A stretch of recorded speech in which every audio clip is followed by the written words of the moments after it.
We're going to use only the Pistons as that example. I'm not saying we, I shouldn't say we, but people in general are going to use the Pistons as an example, but they won't use it as an example for anybody, or they'll conveniently forget about the examples for everybody else. They've got to get some things fixed. There's no question. The bigger issue, I think, or as big of an issue a lot of people may have is this. OKC went out and won by 35. OKC knew what to do. I mean, they took care of business, man. They beat up the Suns 119 to 84, held them to 35% shooting. Shai Gilgeous-Alexander had 17 free throw attempts compared to 18 field goal attempts, which seems a little strange or not. They're the first team since the 86-87 Lakers to win back-to-back playoff openers by 30 points or more in a playoff season. But the point is, they came out and they did what they were supposed to do. The Celtics, the 2 seed, they won by 32. They went out and they took care of business against the Sixers. 123-91 led wire to wire.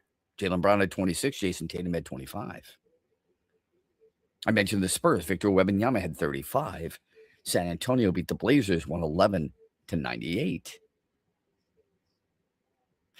Cade Cunningham, as you can tell, cannot do it alone. Jalen Duren's 8.7 boards ain't going to cut it. And I've supported this kid for a long time, and for good reason. I think he's a hell of a player. I'm not going to judge him on one playoff game, for crying out loud. But you can make an observation and say, this is what you need to do better. How much was him? How much was it the system, the offense, the looks, and so on and so forth? We can get into it, and we're going to do that with Hunter Patterson at 8:35 this morning, he of The Athletic. Mitch Lyons joins us, 7:18 Mondays with Mitch. 8:18, we are your hero and heel. We're just getting rolling on a Monday morning, brought to you by Mitch Lyons Wealth. You've worked hard for decades saving in pre-tax retirement plans like 401ks and IRAs, saving on taxes now. But as your retirement now approaches, you're going to get taxed at rates you have no control over. Hi, I'm Mitch Lyons, founder of Mitch Lyons Wealth. Your 401k balance isn't worth what your statement says. You could lose thousands of dollars to taxes, and those distributions can impact other areas of your retirement like Social Security and Medicare. Could a Roth IRA conversion be of help to you? You've probably heard of Roth conversions, but it can be confusing. Should you convert all at once or over time? Where should you pay the taxes from? How do you know for sure? Get our free personalized Roth Blueprint analysis today to find out exactly what makes sense for you. Your Roth Blueprint could potentially increase your lifetime wealth by thousands of dollars. So get your free Roth Blueprint today. Text Blueprint to 844-867-8335. That's Blueprint to 844-867-8335. Or go to MitchLyonsWealth.com, your best game plan to protect, grow, and win retirement. The Freddie the Pizza Man Foundation is dedicated to providing support to families and Michigan schools touched by autism. We invite you to join us in supporting these families and schools by making a donation at FreddieThePizzaMan.com. With your donation, you can help provide essential resources that can make a real impact. Visit FreddieThePizzaMan.com to make a donation and to learn more about the foundation's mission. That's FREDIThePizzaMan.com. Together, we can make a difference. Van Andel Institute Purple Community is a grassroots fundraising network powered by the dedicated volunteers who support VAI's mission to improve human health now and in the future. When you raise funds through the Van Andel Institute Purple Community, 100% of the proceeds go directly to the Institute's research into diseases like cancer and Parkinson's, as well as VAI's science education programs. Learn how you can get involved at purplecommunity.org.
Yeah, just give him space. You know.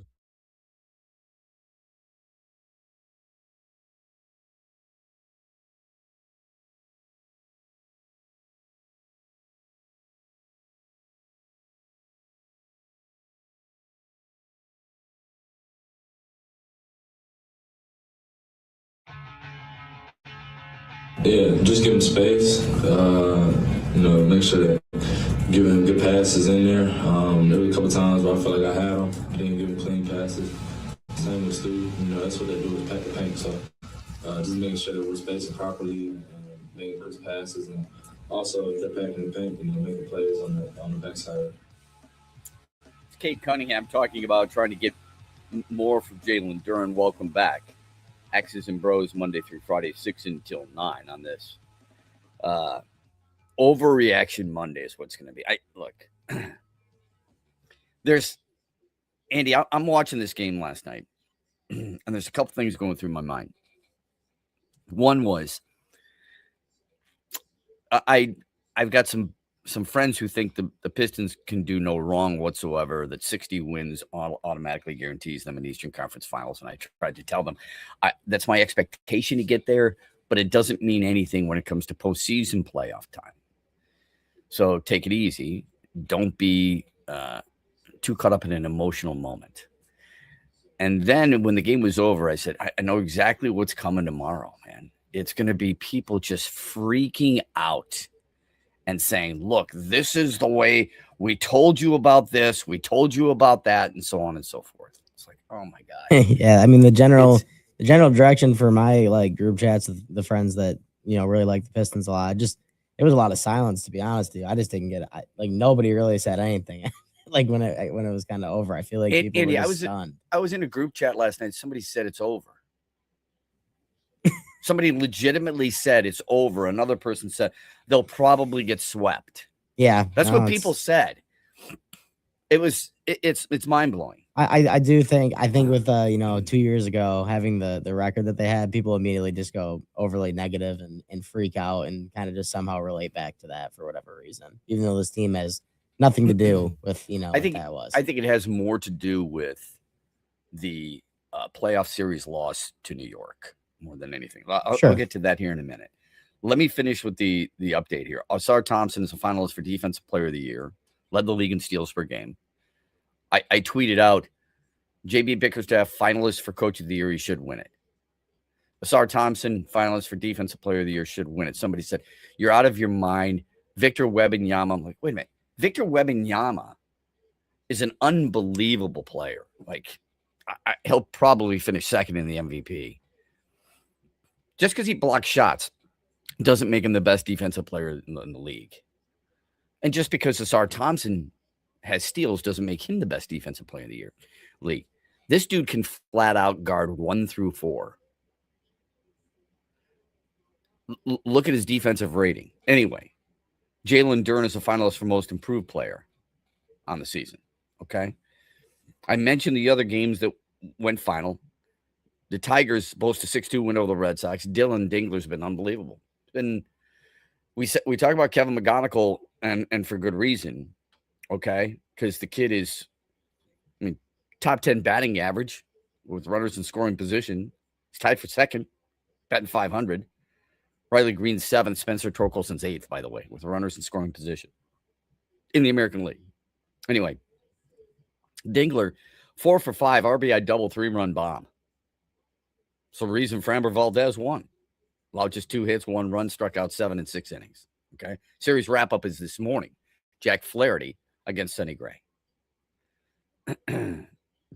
By the way, through his first 21 Major League games, Kevin McGonigal, 23 hits. Shohei Ohtani, 20. Alex Bregman, 17.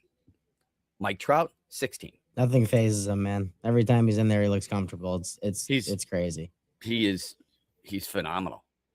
I mean, he's even better than most people would have originally thought. 100% on that. All right, final one. 58th edition of the Heritage Open. It was really good. RBC Heritage needed a playoff hole to decide it. Matt Fitzpatrick bogeyed or blew a lead. He had a 3-shot lead with 4 holes to go.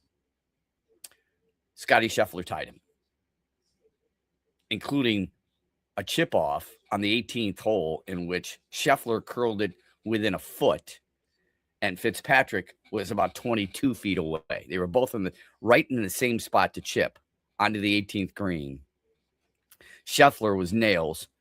Fitzpatrick crumbled. They go back, re-tee it, and in the first playoff hole, Fitzpatrick birdies, and Scheffler ended up making par.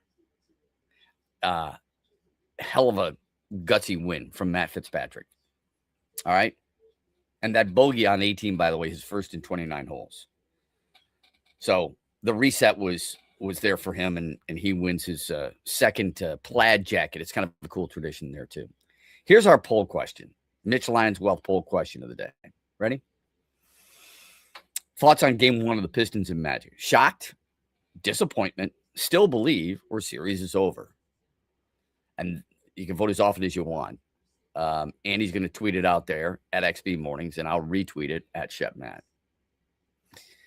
I'd love to sit here and talk about, the postseason awards, but that's not the topic of discussion, folks. It's not.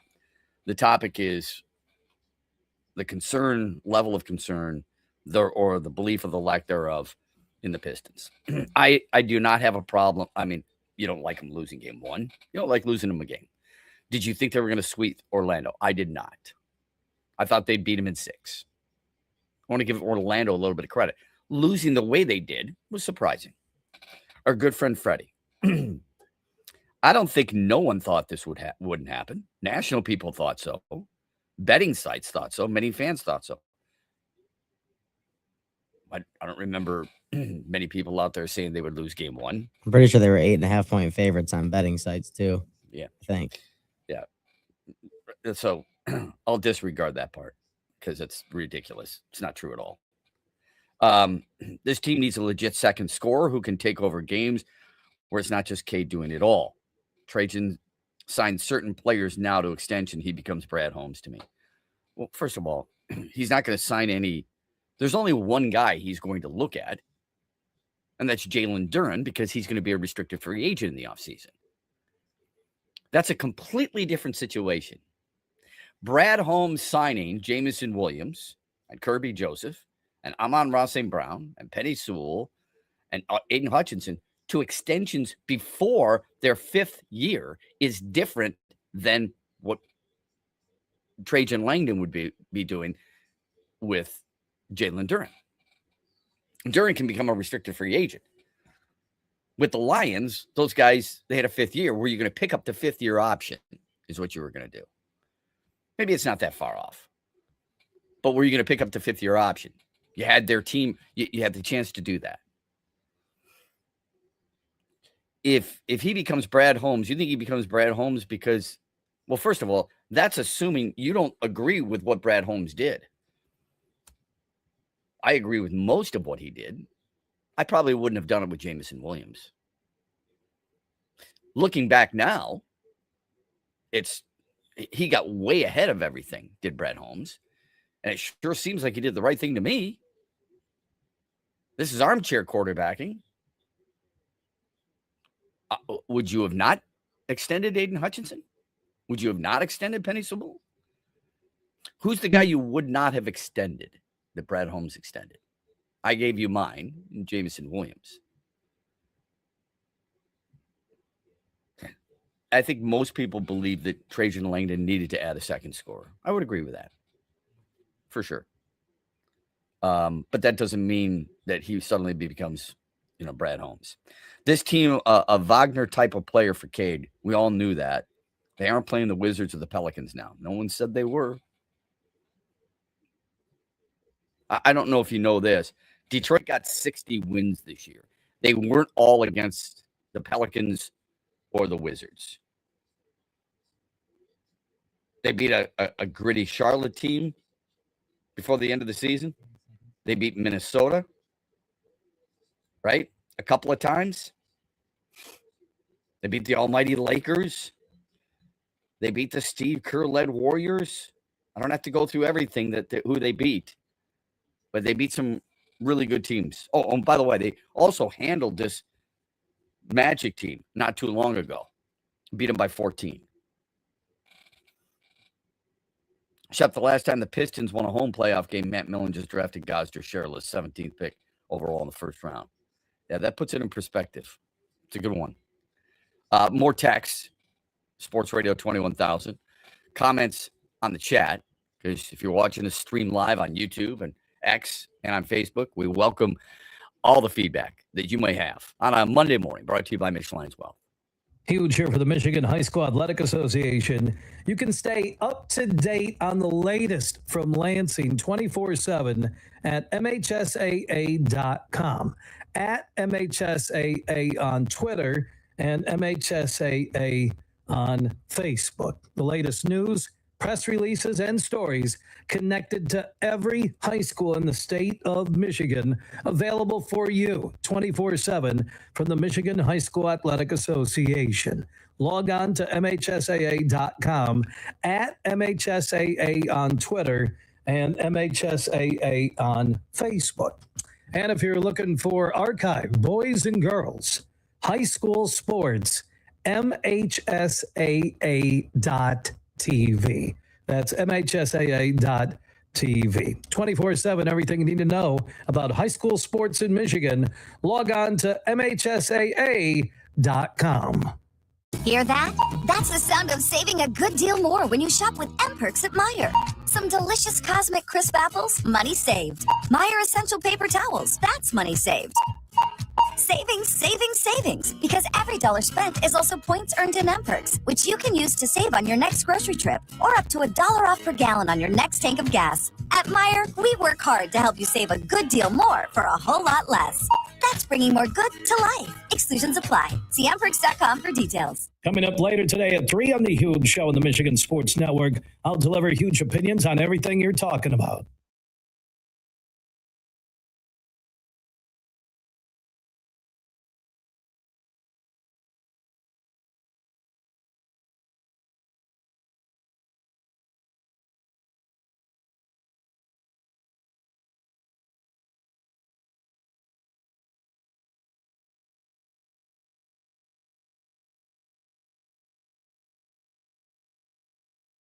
No, it's something that we just need to pay attention to. I thought you're spot on. There were times in the game where we got stagnant, and I feel like, that happened to us because we got down early, and then it felt like, there was so much weight and so much pressure on each possession that we got to a point where we were just trying to do it all. They packed the paint in. They're going to put a bunch of bodies in the paint to try to make it difficult on him. Our pick and roll game, making sure we're making the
They pack the paint in. They're going to put a bunch of bodies in the paint to try to make it difficult on him. Our pick and roll game, making sure we're making the executing properly there can create space for him. So it was a good opportunity for us to see, and then we'll go prepared for the next one. JB Bickerstaff talking about his team getting outplayed and out-physicaled and outscored, especially in the paint, doing what they did. Welcome back, X's and Bros, Monday through Friday, 6 until 9:35 after the hour, 2 hours from now at 8:35. Hunter Patterson of The Athletic will join us. I'm sure he will be much more calm as well than a lot of people who are completely freaking out right now, okay? I can't help but wonder, not that I would want my team in this situation. Don't want the play-in game, all right? Don't want anything down near there. I'm fighting for the 8 seed. Nope, that's not what I'm getting at. But they had a big win over Charlotte Friday night, okay? That might have provided just a little bit of a blueprint on how to go about things. It's a fine line, isn't it, Andy, on blaming the Pistons' bad offense and giving Orlando a high grade for its suffocating defense. Yeah, I think people are trying to figure that out right now. Like, was it more of the game plan that came in that stunned them? Was it the Pistons just not scoring and not being able to make a three after kind of the start of that game when Duncan hit the opening one? I mean, there's a lot of different ways you could go with it. I think a lot of people, what I've seen, has been leaning on they didn't play recently, and Orlando played a couple of times in a row. And I mean, maybe that's fair, like that had something to do with it. But you'd like to think by the end of the series that would have kind of the opposite effect on Orlando. They've played more games than the Pistons, so I guess we'll see how it plays out. But yeah, look, we talked about painting the paint or packing the paint. Here's the thing that I perhaps notice more than anything else, and I don't think this is being too hyperbolic, okay? And that is, setting a tone can be a little dangerous because it's such a long game and there's a game of runs. But and maybe too oftentimes we use this word, when you see the word hungrier, there is no question which team played with that more sense of urgency. I think that's a fair assessment. I don't think that means that Orlando has won this series. I don't believe it means that the Magic are the better team overall. And it sure as hell isn't defined by the fact that Detroit is going to play like this the rest of the series. No. Wake-up call, a little lackadaisical, lacking that sense of urgency. Okay, yeah. I still think the Pistons are the better team. I still think they're going to win this series. I'm not overly concerned with it. If this were a couple of games deep and they play the exact same way, if they come out Wednesday and you see Jalen Suggs diving for loose balls and finding a way to make a play and feed a teammate, or even dive for a loose ball and they don't get possession, sometimes that inspires teams. Yeah, then I might be concerned that Detroit's not getting a hint of what needs to be done. I think that's fair. But overall, it's in the end, it's one game. Yeah, it's one game. And in the way they played last night, which wasn't anything like what you want, they still were in that game in the third quarter where they tied it up at one point. And even as bad as they played, they kept getting back in it. They just couldn't get over the top. Right. And maybe you and I are looking for small silver linings. That's probably not the right moment either. But I will say this. You said it's not the way, they played, but yet they were still, that's not how they played all year. That's what bothers us more than anything else. You lose on a last-second three by Boncaro. You lose on a putback, by Jalen Suggs, whatever. That's one thing. Getting beat the way you did by Orlando by being out-physicaled, because you're the physical team, getting beat by a team that played with a more quote-unquote sense of urgency, which is not how Detroit has played all season long. Those are the things that I think bothered Pistons fans more than anything else. I don't believe this one game against Orlando is who the Pistons are, rather than the 82 games I've watched them play all season long. Hey, if you take any stock in that, that's the reason you would go back to that a little bit. Like, you can't. It's just the overreaction factor. For me, it's not trying to find like a silver line. They just played bad last night. Doesn't mean that. I mean, what you see with the Magic, they definitely have some talent. They can probably win some games in this series if they play like that again. I just think you have to take some stock in what the Pistons did all year and believe that they're not going to just like lay down like that and allow that to happen again. And they're probably not going to play that bad offensively again. Yeah, look, you didn't expect what you saw last night. No, I don't think many people did. On the other hand, you sure did think that this team, Orlando, was capable of doing something like that to somebody. You just didn't expect it to be your team. Via text, JB has improved it in the playoffs. Cade has zero help. I mean, it's not like JB Bickerstaff hasn't won any playoff games or playoff series. He hasn't done it with Detroit. So last year, I mean, they obviously won 2 games against the Knicks. Remember, in Cleveland the year before, he won a playoff series. I'm not saying it. I'm not saying that's good enough. Let's be careful when we talk about this. He hasn't proven it. Proven what? That he hasn't won a championship? You're right. That he hasn't reached the Eastern Conference Finals? You're right. But don't tell me he's not playoff proven. He has won playoff series. He has won playoff games. It's not enough. We know that. All I'm telling you is when you write things like he's not proven, you've got to tell me be a little bit more specific on what you mean by that.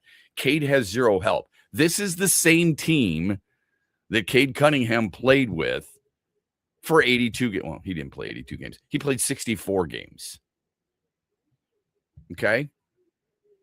This same team that he didn't have any help with, and he sure didn't have any help last night, so I'm not going to disagree with you there. This same team, when he missed 11 games down the stretch with a collapsed lung, they went 8-3 without him. They had a heavy-handed winning record when he did not play this year. So of the 18 games that he missed, I think they went 14-4, Andy. Is that right? It sounds 13, about right, maybe 13-5. Yep. It was an overbearingly good record compared to what people probably would have thought. That's for sure. But to the texter's point, I want to make sure I give them credit. The playoffs are different, and that's obvious. That's what everybody's looking for right now. Okay, so everybody knows that, right? Do you think the Pistons know that? I'd imagine they think it's different. Yeah, for sure. I would hope so. Do you think they learned anything in playing the Knicks last year? You'd like to think they took something away from that. Sure. If they didn't, then you need to shake up the entire room. Yeah, exactly. Okay. Yeah. Do you think one game against Orlando has dissuaded you from believing any of the things that you just agreed to? No, not. Not for me. I think that's just it's just overreaction stuff. Like by the middle of the week, people will be getting ready for game 2. I think it'll be a different feeling. If they come out and play anything like that in game 2, I think everybody has every right to start worrying a lot more than right now. But it's just, you got to take everything with, it's the playoffs. It's a long series. Like, you're not going to. But it's not. But here's to again, I try to give everybody the benefit of the doubt here. Sure. To the texter's point, it's not supposed to be in round 1. 1 versus 8 is not supposed to be a long series. That's the belief. I'm just telling you. Yeah, that's the belief, and that's fair. I think Orlando is maybe a better 8 seed than some, but I thought maybe they could give them at least a fight in this series. Like you said, 6 games. That's kind of about where I was at with it. I think also last night, just from being there and being in the press conference room and stuff, I don't know if people wanted them to come out and be screaming or say something about being upset about it, but they seem very even keeled about it. Like, they're not really worried, kind of going forward. I didn't sense like a bunch of worry from them for this game. Right. I did not sense that at all. And that's kind of how I think if you're a Pistons fan, you'd almost want them to react, to be honest. But well, yeah, that's a damned if you do, damned if you don't situation, though. You know that, right? I mean, if you do panic, people are saying, act like you've been there before. You're freaking out, and it's only one game. If you don't panic or talk with a sense of urgency, then people will say, doesn't it matter to you? Do you recognize that the playoffs are different? Yeah, double-edged sword for sure. Yeah, that's a damned if you do, damned if you don't situation. That's you say that it's the 8 versus 1, and I get it. Okay, I mean, just because it's happened before doesn't mean that it's easy to take. It happened in '94 when the Nuggets beat the Sonics. That was an 8-1. It happened in '99 when the Knicks beat the Heat. That was an 8 versus 1. It was a 5-game series. Golden State beat Dallas 4-2 in 2007. That was an 8 versus 1. The Memphis Grizzlies stunned the Spurs in 2011 in a 6-game series in an 8 versus 1. The Sixers surprised the Bulls in a 6-game series in 2012. You don't want to be part of that. You don't expect to be part of that. I don't think they will be part of that. But when you have an 8 versus 1 and you are measuring yourself against 3, maybe 4 specific teams, this is what it comes down to. People in Detroit have measured their team against 4 specific teams, 3 to 4. Definitely the first 3, maybe the 4th. You ready? Oklahoma City, blowout win. San Antonio, blowout win. Boston Celtics, blowout win. Denver Nuggets. Maybe not the last, but for sure the former 3. Going into the playoffs, it was, this is who we're like. Orlando was not part of that. Via text. And this is right. See, this is where front office personnel, coaches sometimes can get in a little bit of a problem. Shep, if Trajan told us he needs to watch this season first, then make moves, and doesn't go get a legit Robin for Cade through a sign and trade free agent, Cade will go to Dallas in 3 years, the town he loves the most. I know he's from the area. I don't know if that just because you're from someplace means you want to go back home there. I don't know that. Otherwise, the Lions would have a lot of really good players. I mean, Brandon Graham, didn't they try to reach out to him and he said, no, I'm retired. Then he went back to Philadelphia. You can have an adopted home. It doesn't always have to be where you're from, but it might be different with Cade Cunningham. I don't know the answer to that. Why didn't Magic Johnson come home? I mean, because he was winning championships and the Lakers paid him well. Yeah, you're probably right there. Not every person goes back to their home state or their favorite team. Suddenly, things change. Okay, we've talked about that time and time again. We got a text here that I'm seeing too. It doesn't have a name listed on it, but it says Cade is a ball hog. The Pistons prove they play better team ball without him. How do you feel about that one? Well, here's the thing. Here's the thing that's important. The thing that's really important is if nobody else is scoring, you got to take it upon yourself. I see where they're coming from. I do. He had 27 shots last night. I mean, you and I, after watching that game, felt like we needed 27 shots, if you get my point. But he had 27 shots. The second highest was Tobias Harris with 15. Okay. I don't think that makes him a ball hog. I think it makes him a guy who recognizes something's not working. Well, I think last year, plenty of times people might have wanted to see him take more shots or take more shots on the stretch when they, needed it instead of being passive at times. Like if he's your guy, you want to see him do that, right? So when nobody else is making shots, I mean, he's probably the guy you want to have the ball in his hands at the end of the game, and you hope he can do something for you. Because, right, I mean, last night just wasn't working for anybody else, really. Exactly right. I don't know how many shots are too many. I don't. Jaylen Brown took 21 in Boston's win. Tyrese Maxey took 20 in Philly's loss. Victor Wembanyama took 21 in San Antonio's win. Do you think we are looking at something like that and changing our point of view depending on how the team finishes? In other words, if the Pistons win, people are saying Cade had to take over. He had 39 points, man. If he takes too many shots and nobody else is involved, that's an issue. I'm sure the texter already knows this. The best players are going to take the most shots, and you would hope so. Luka Doncic averaged 23 shots a game.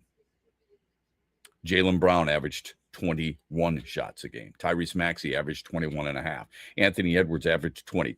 Stop me when you've heard a bad player. Jalen Brunson averaged 20 shots a game. Donovan Mitchell, averaged 20 shots a game. Shai Gilgeous-Alexander, 19 and a half. Kawhi Leonard, 19 and a half. Devin Booker, 19. Pascal Siakam's 18 and a half. Cade Cunningham, 18 and a half. Jamal Murray, 18. Kevin Durant, 18. These guys are all considered all NBA players. Edwards can't be because he only played 64 games.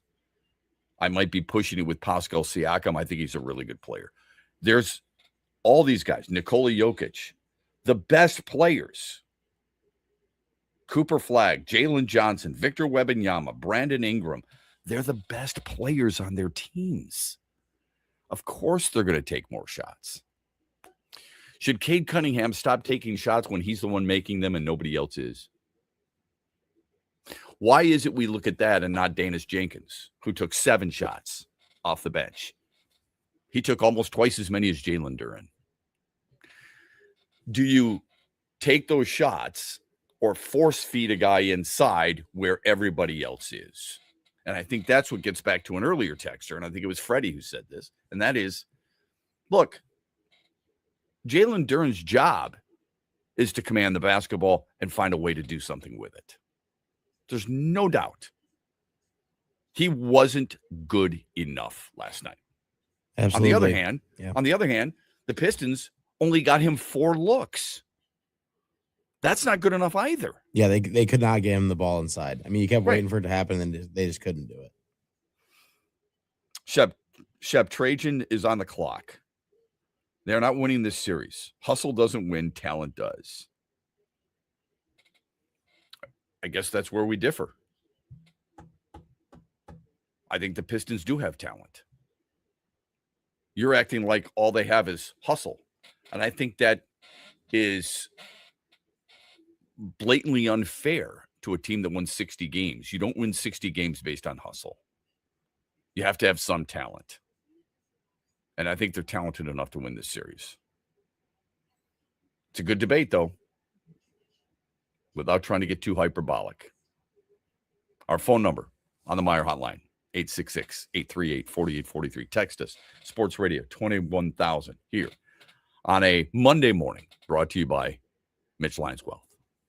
Huge here for Josh Garvey and his team at Dorn Mayhew. Now, Josh oversees the West Michigan operations. Dorn Mayhew's worldwide headquarters are in Troy, Michigan, on the east side of the state. They are one of the top accounting, CPA, and business firms in the world. They continue to grow. They can help your business with any accounting, CPA, or business need you have. And also Dorn Mayhew and Josh and the West Michigan operation, they present Talking Hoops with John Beilein. We do it every Tuesday on the Huge Show through the NBA Finals. So how far will the Pistons go in the playoffs? You can hear Coach Beilein, Josh Garvey, and myself every Tuesday on the Huge Show as we talk hoops, presented by one of the world's top accounting, CPA, and business firms, Dorn Mayhew. Josh Garvey oversees the West Michigan operation. Their worldwide headquarters for Dorn Mayhew are in Troy, Michigan. Hear that? That's the sound of saving a good deal more when you shop with M-Perks at Meijer. Some delicious Cosmic Crisp apples, money saved. Meijer Essential Paper Towels, that's money saved. Savings, savings, savings. Because every dollar spent is also points earned in M-Perks, which you can use to save on your next grocery trip or up to $1 off per gallon on your next tank of gas. At Meijer, we work hard to help you save a good deal more for a whole lot less. That's bringing more good to life. Exclusions apply. See mperks.com for details. The Freddie the Pizza Man Foundation is dedicated to providing support to families and Michigan schools touched by autism. We invite you to join us in supporting these families and schools by making a donation at freddythepizzaman.com. With your donation, you can help provide essential resources that can make a real impact. Visit freddythepizzaman.com to make a donation and to learn more about the foundation's mission. That's FREDI thepizzaman.com. Together, we can make a difference. Mitch Lyons here, founder of Mitch Lyons Wealth, where we create your best game plan to protect, grow, and win retirement. I'm here with Tiger legend Kirk Gibson, who we are proud to support and partner with on the newly opened Kirk Gibson Center for Parkinson's Wellness. Thanks, Mitch. We appreciate your support, and we are excited to have recently opened the center in Farmington Hills. It provides exercise therapy and educational programs that are helping the Parkinson's community, just like Mitch Lyons Wealth helps improve the quality for their clients' retirements. This center helps improve the quality of life for people with Parkinson's. And Gibby, the best part of all is that access to the center is available to the Parkinson's community free of charge, right? That's right, absolutely free of charge for people with Parkinson's and their care partners. You hit a couple of the most famous home runs in Major League history, Gibby, but I feel that your greatest hit will be the positive impact the Kirk Gibson Center is making in the fight against Parkinson's. Mitch, since my diagnosis, I get up every day and focus on winning that day. This center encourages others to do the same. Awesome, Gibby. To learn more, go to kirkgibsoncenter.org.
I mean, he's doing what he has to do.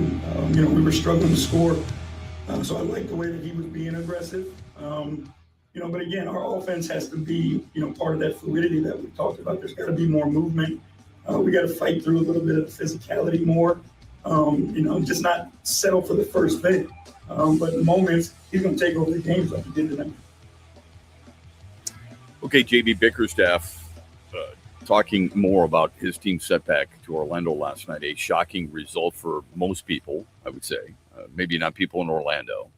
I think some national people thought it would be a series, but I don't think anybody thought it would be suddenly game one. Look at what happened and how they beat them by being more physical, more physical, I should say. Although Asar Thompson said that was not the case. Welcome back. Second hour of X's and Bros here on the Michigan Sports Network. Brought to you this hour by our friends at Meijer. I kind of anticipated this. This is exactly what happens in sports. I mean, it's part of the beauty of sports. It's the hyperbolic feel that we have. I can't wait to be proven right on something because this is how I believed in it. Somebody texted and said the defense of Duren in this town is laughable. He can dunk with power and grab a few rebounds, exactly the same way Drummond did, and everybody loves him, and so the owner. We saw how it's turned out.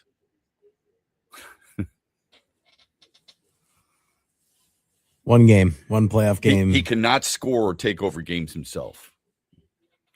Even though he averaged 24 points a game without Cade Cunningham this year. When Cade Cunningham went down in those final 11 games, how good was Jalen Duren?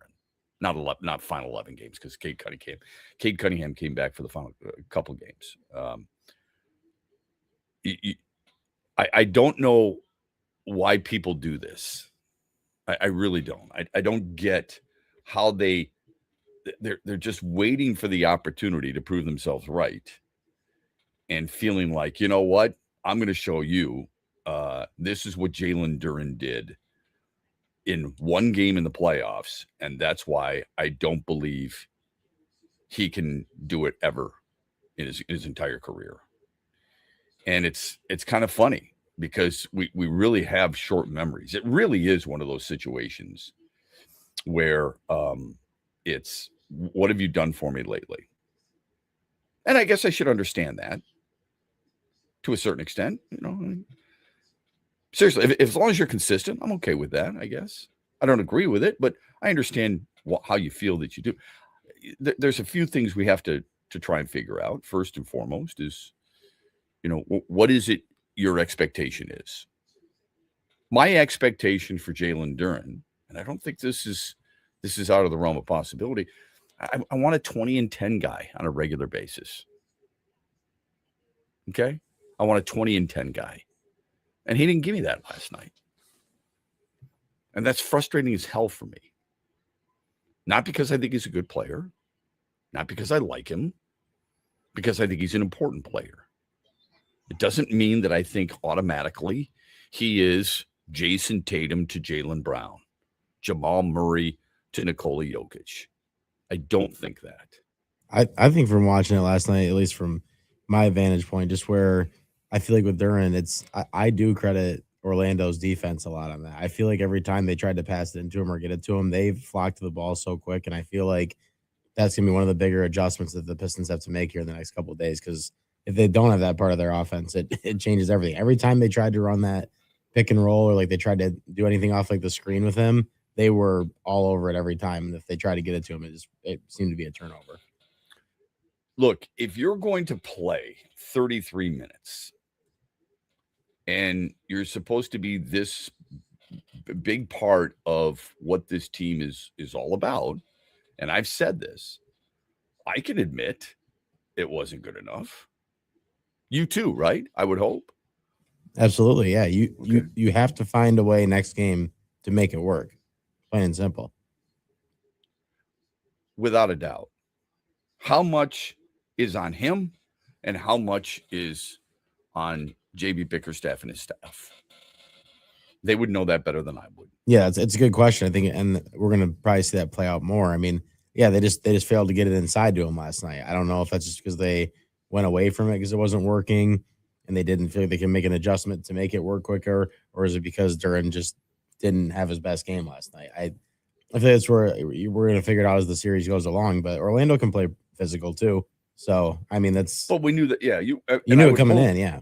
Yeah, I would hope so. I mean, we knew that coming in, didn't we? No, absolutely, yeah. And then that's where the Pistons are going to have to. You know, they. I think Cade said it at one point during one of his quotes last night, saying that we're the best team at doing some of those things that we're talking about right now. And he said that they did a good job, and I'm sure they feel great about it. They still believe that they're better in that department. They're going to have to prove that they are. Absolutely, because as we know, sports in general is about adjustments. Absolutely. Yeah. Okay. I believe the players can make adjustments too. Coaches have to make adjustments as well.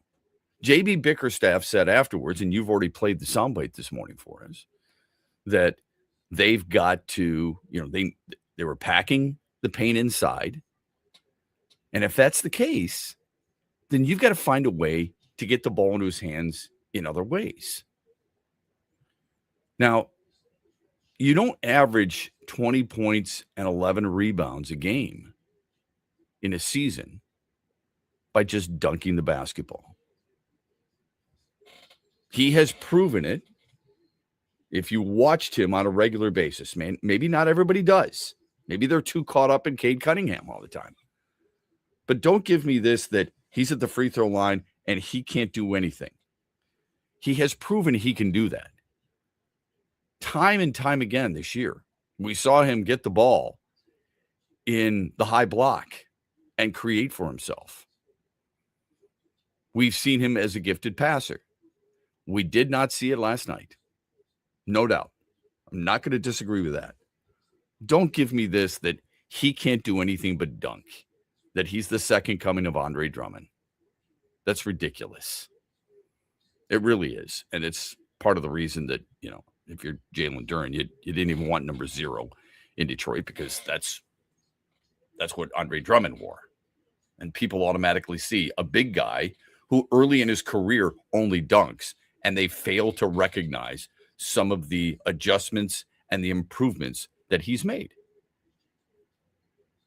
It's not a day to try and defend the guy, but it's also not a day to get hyperbolic and say, this is who he's always been, and he can never be that, when you haven't paid close enough attention to see how his offensive game has grown. It doesn't mean it's complete. It just hasn't grown enough for most.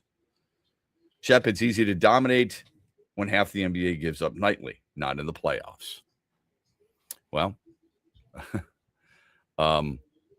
I can't defend the number of NBA teams that seem to, in the texter's words, give up.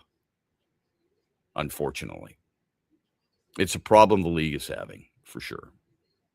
But if it's that case, then how come not everybody's doing it? I'm not in the habit of wanting to take things away from players. Other people are. A guy accomplishes something, and he's a finalist for most improved player. I don't know if he's going to win it, but he's a finalist for most improved player. That tells me something. It tells me the league has recognized he's gotten better at things. And it's not just in points and rebounds. I think he showed all of us something when Cade Cunningham was lost for an extended period of time. Maybe you didn't recognize it. Maybe you had already tuned out. Maybe you said, they've got the East won. They're going to win the division. It doesn't matter to me. I'm going to just say, you know what? I'll watch something else. I'll watch a rerun of Murder, She Wrote while the Pistons are playing, and you didn't recognize it. Could be. That was not me. I was watching him on a regular basis, and he did get better. He was not good enough last night, period. Shep, go ahead. Cade, get yours. We'll let everyone else try. Yeah. Yep. That seemed to be how it went, didn't it? Cade Cunningham, let's sit here and watch the basketball go to his hands, and then he'll do what he needs to do, and we'll be all right. Others need to get involved. Well, Tobias Harris took 17 shots. There were a lot of hangers on last night, unfortunately. We'll talk with Mitch Lyons about it when we come back. Mondays with Mitch, 718. He gives us his perspective. Plus, we'll dive into some Lions talk as well with him. He joins us on X's and Bros, brought to you by Meyer after this. Mitch Lyons here, founder of Mitch Lyons Wealth, where we create your best game plan to protect, grow, and win retirement. I'm here with Tiger legend Kirk Gibson, who we are proud to support and partner with on the newly opened Kirk Gibson Center for Parkinson's Wellness. Thanks, Mitch. We appreciate your support, and we are excited to have recently opened the center in Farmington Hills. It provides exercise therapy and educational programs that are helping the Parkinson's community. Just like Mitch Lyons Wealth helps improve the quality for their clients' retirements, this center helps improve the quality of life for people with Parkinson's. And Gibby, the best part of all is that access to the center is available to the Parkinson's community free of charge, right? That's right, absolutely free of charge for people with Parkinson's and their care partners. You hit a couple of the most famous home runs in Major League history, Gibby, but I feel that your greatest hit will be the positive impact the Kirk Gibson Center is making in the fight against Parkinson's. Mitch, since my diagnosis, I get up every day and focus on winning that day. This center encourages others to do the same. Awesome, Gibby. To learn more, go to kirkgibsoncenter.org. Saturday night, May 23rd. Carry on my wayward son. Soaring Eagle Casino and Resort welcomes multi-platinum legends, Kansas. Tickets start at $60 and are on sale now at the box office or etix.com. Just in the wind. Don't miss the best of classic rock. Kansas returns to Soaring Eagle Saturday, May 23rd. SoaringEagleCasino.com. Where are you watching the Tigers this year? Superfly Hayes here for Detroit Sportsnet. Sign up like the Ute Show did with the Detroit Sportsnet Tigers Wings package. Subscription info at tigers.com and MLB.com. What's up, Michigan? You're listening to Shep. Don't forget the Huge Show later today at 3 on the Michigan Sports Network.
Get my heart rate up, which was born.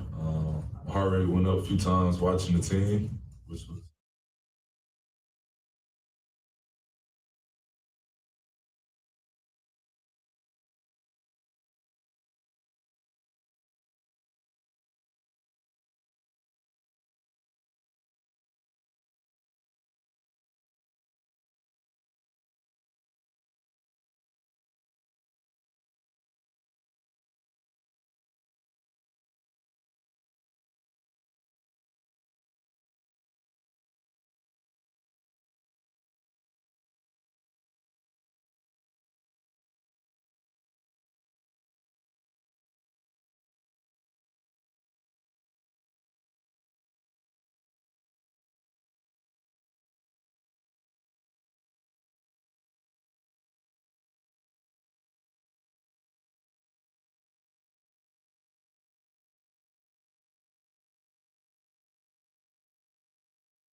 $18 after the hour. Welcome back on a Monday. Every Monday, we give you Mondays with Mitch. Our friend Mitch Lyons Wealth, joins us to talk about sports in general.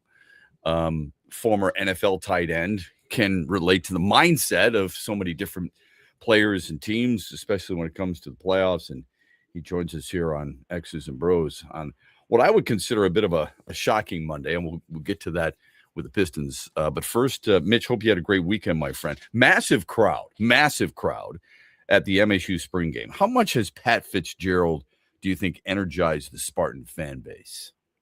Oh, no question. I think everybody knows he's a bit of a proven commodity from his time at Northwestern. And, so he's shiny and new, coming off Jonathan Smith, who maybe wasn't that Midwest feel. Pat brings that Midwest feel, Big Ten pedigree to the program.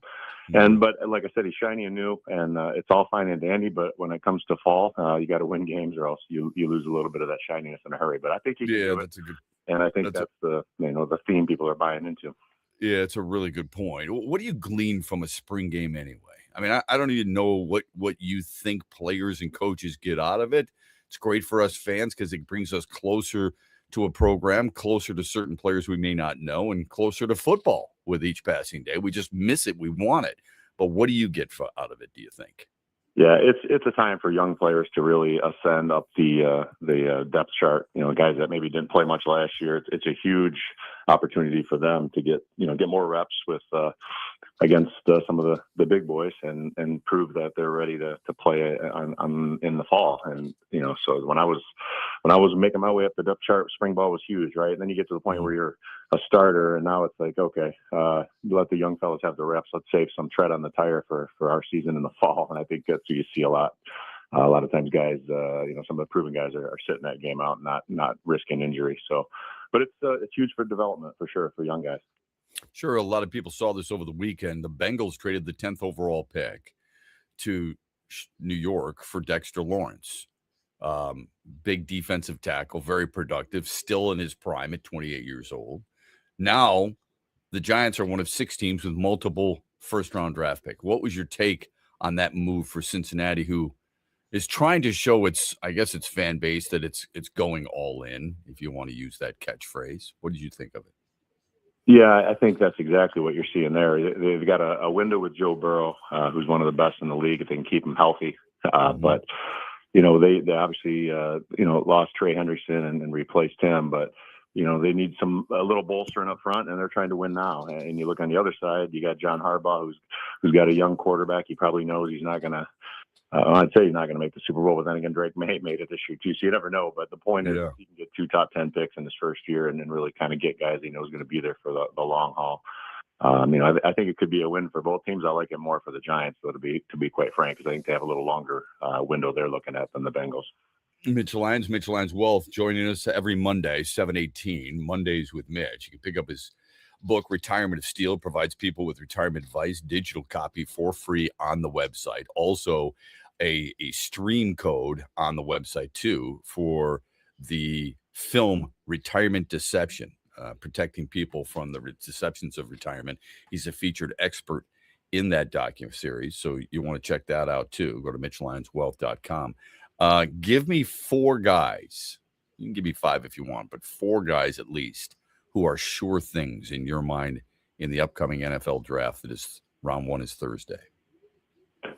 Well, I think Jeremiah Love is going to be, a high end back. He's got phenomenal athletic ability. I think he's going to be a star in the league right from day one.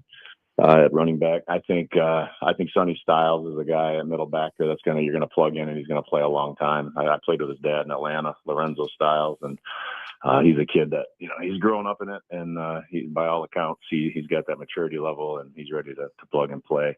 The other kid that's intriguing to me, and we'll see if he falls to the Lions or not, or if he even have the opportunity, but is the Freeland kid out of Georgia. I think his raw athleticism at the combine, and again, there can be look like Tarzan, play like Jane sometimes when you get at the combine, but this is a kid that hasn't started a lot at Georgia, but his pure athleticism is crazy.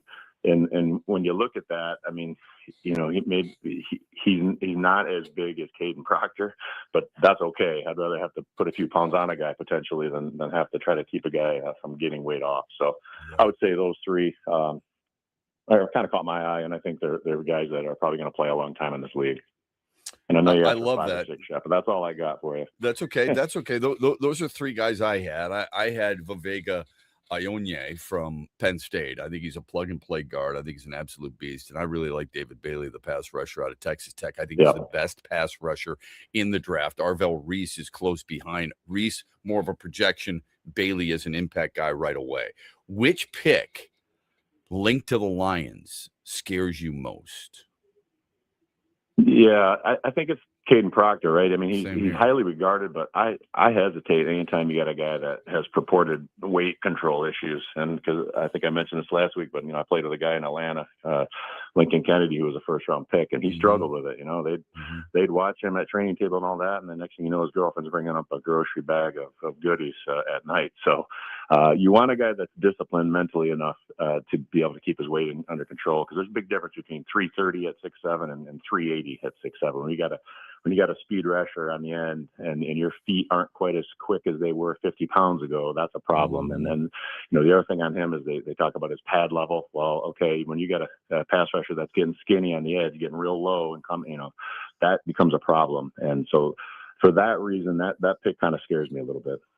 It's a great breakdown. I love that. I'm with you 100%. It's nothing against the kid, but when you're at camp and it's 390 and you got to get down 40 pounds, you wonder, that's a lifestyle habitual type thing. And not only just from a performance standpoint, but longevity, right? I mean, yes. If you're carrying around that much weight, that's just wear and tear on your body. It's tough to stay healthy when you're not in shape. And so that's a bit of a red flag for me. Yeah, it's a great point. Thoughts on the Pistons game 1 that surprised most and disappointed all who are Pistons fans out there?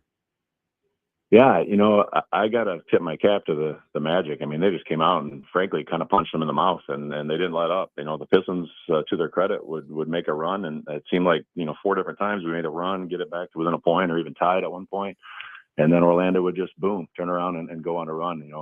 We didn't have we didn't really have answers for Bencaro, Suggs, and Wagner, and they took it to us. And I tell you what, that next game becomes hugely important. And I heard you talking earlier. I mean, Jalen Duren can't have 4 shots and expect to win a whole lot of games. So they got to get him involved. And again, whether it's him, whether it's X's and O's, it's up to JB to get that thing turned around, because you go 0-2 and you're going the wrong direction. That snowball is going downhill quickly.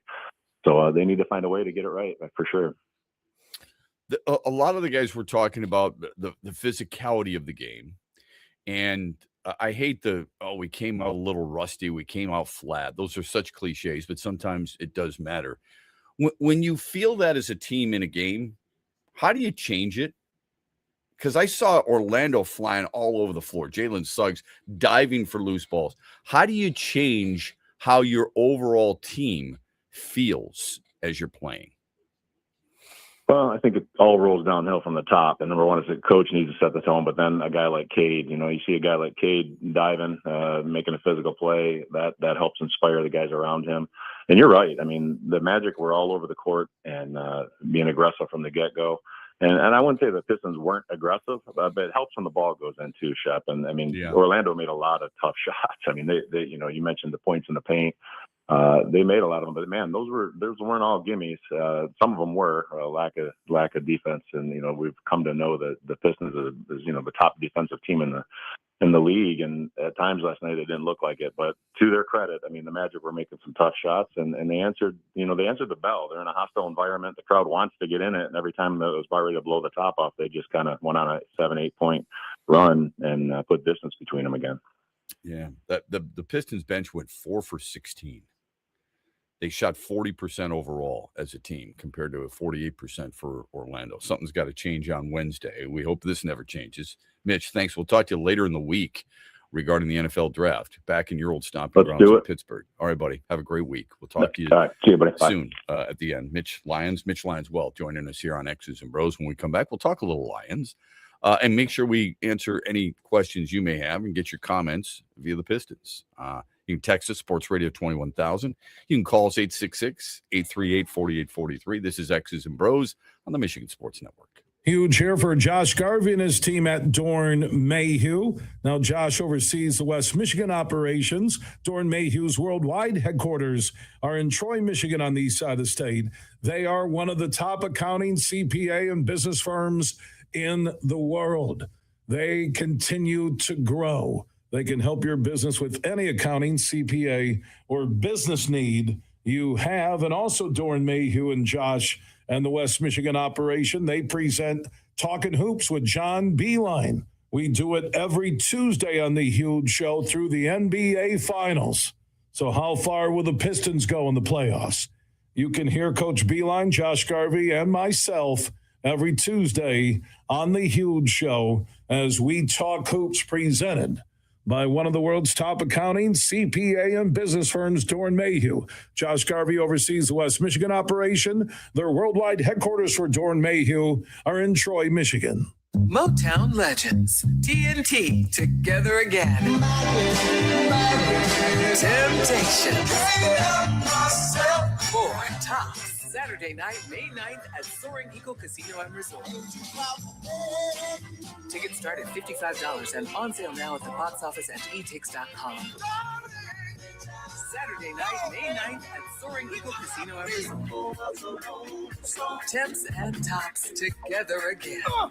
What's up, Michigan? You're listening to my good friend Shep. The Huge Show is coming up later today at 3, right here on the Michigan Sports Network.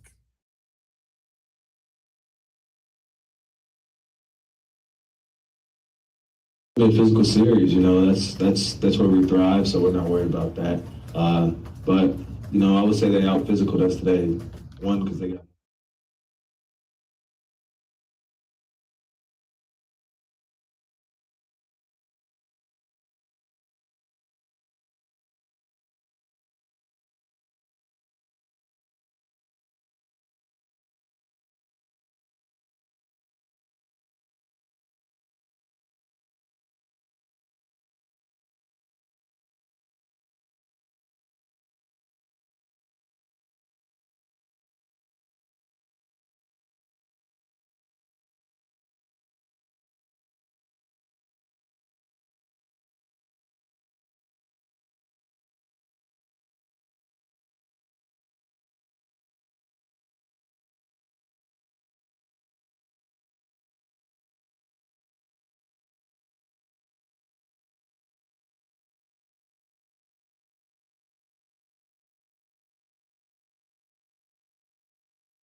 Physical series, that's where we thrive, so we're not worried about that.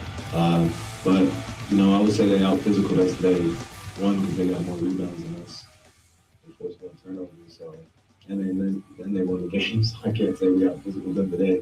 But we still play off whistle now, and we're gonna come back and we're gonna do what we gotta do. Andy, that's Asar Thompson, right? That is Asar Thompson. Yep. Yeah, Asar Thompson. He doesn't believe that they were out physical. He can believe that all he wants. He was there. He felt it. It sure didn't appear that way. I'm not going to sit there and tell a guy who's up for Defensive Player of the Year that they weren't out physical or that they were out physical when he doesn't believe it. It sure appeared to me that the Pistons, how do you put this? Look, is it fair to say they played with a bit of an edge all year? I know it's not every single game, okay? I mean, they still went 60-22. Yeah, that was their point. So for the most part, what made them successful? How's this? What made them successful? And you can be successful even in a loss. You can do some things the right way. Doesn't mean you achieve the ultimate success, but you did some successful things. You had successful work habits. You did successful things in certain situations. Okay?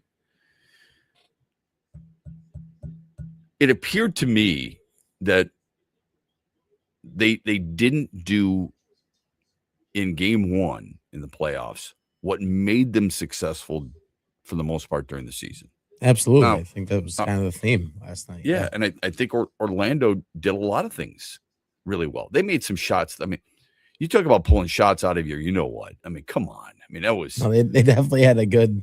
They were very hot at points last night, and that's also something that you don't expect to continue, I guess, throughout the whole series.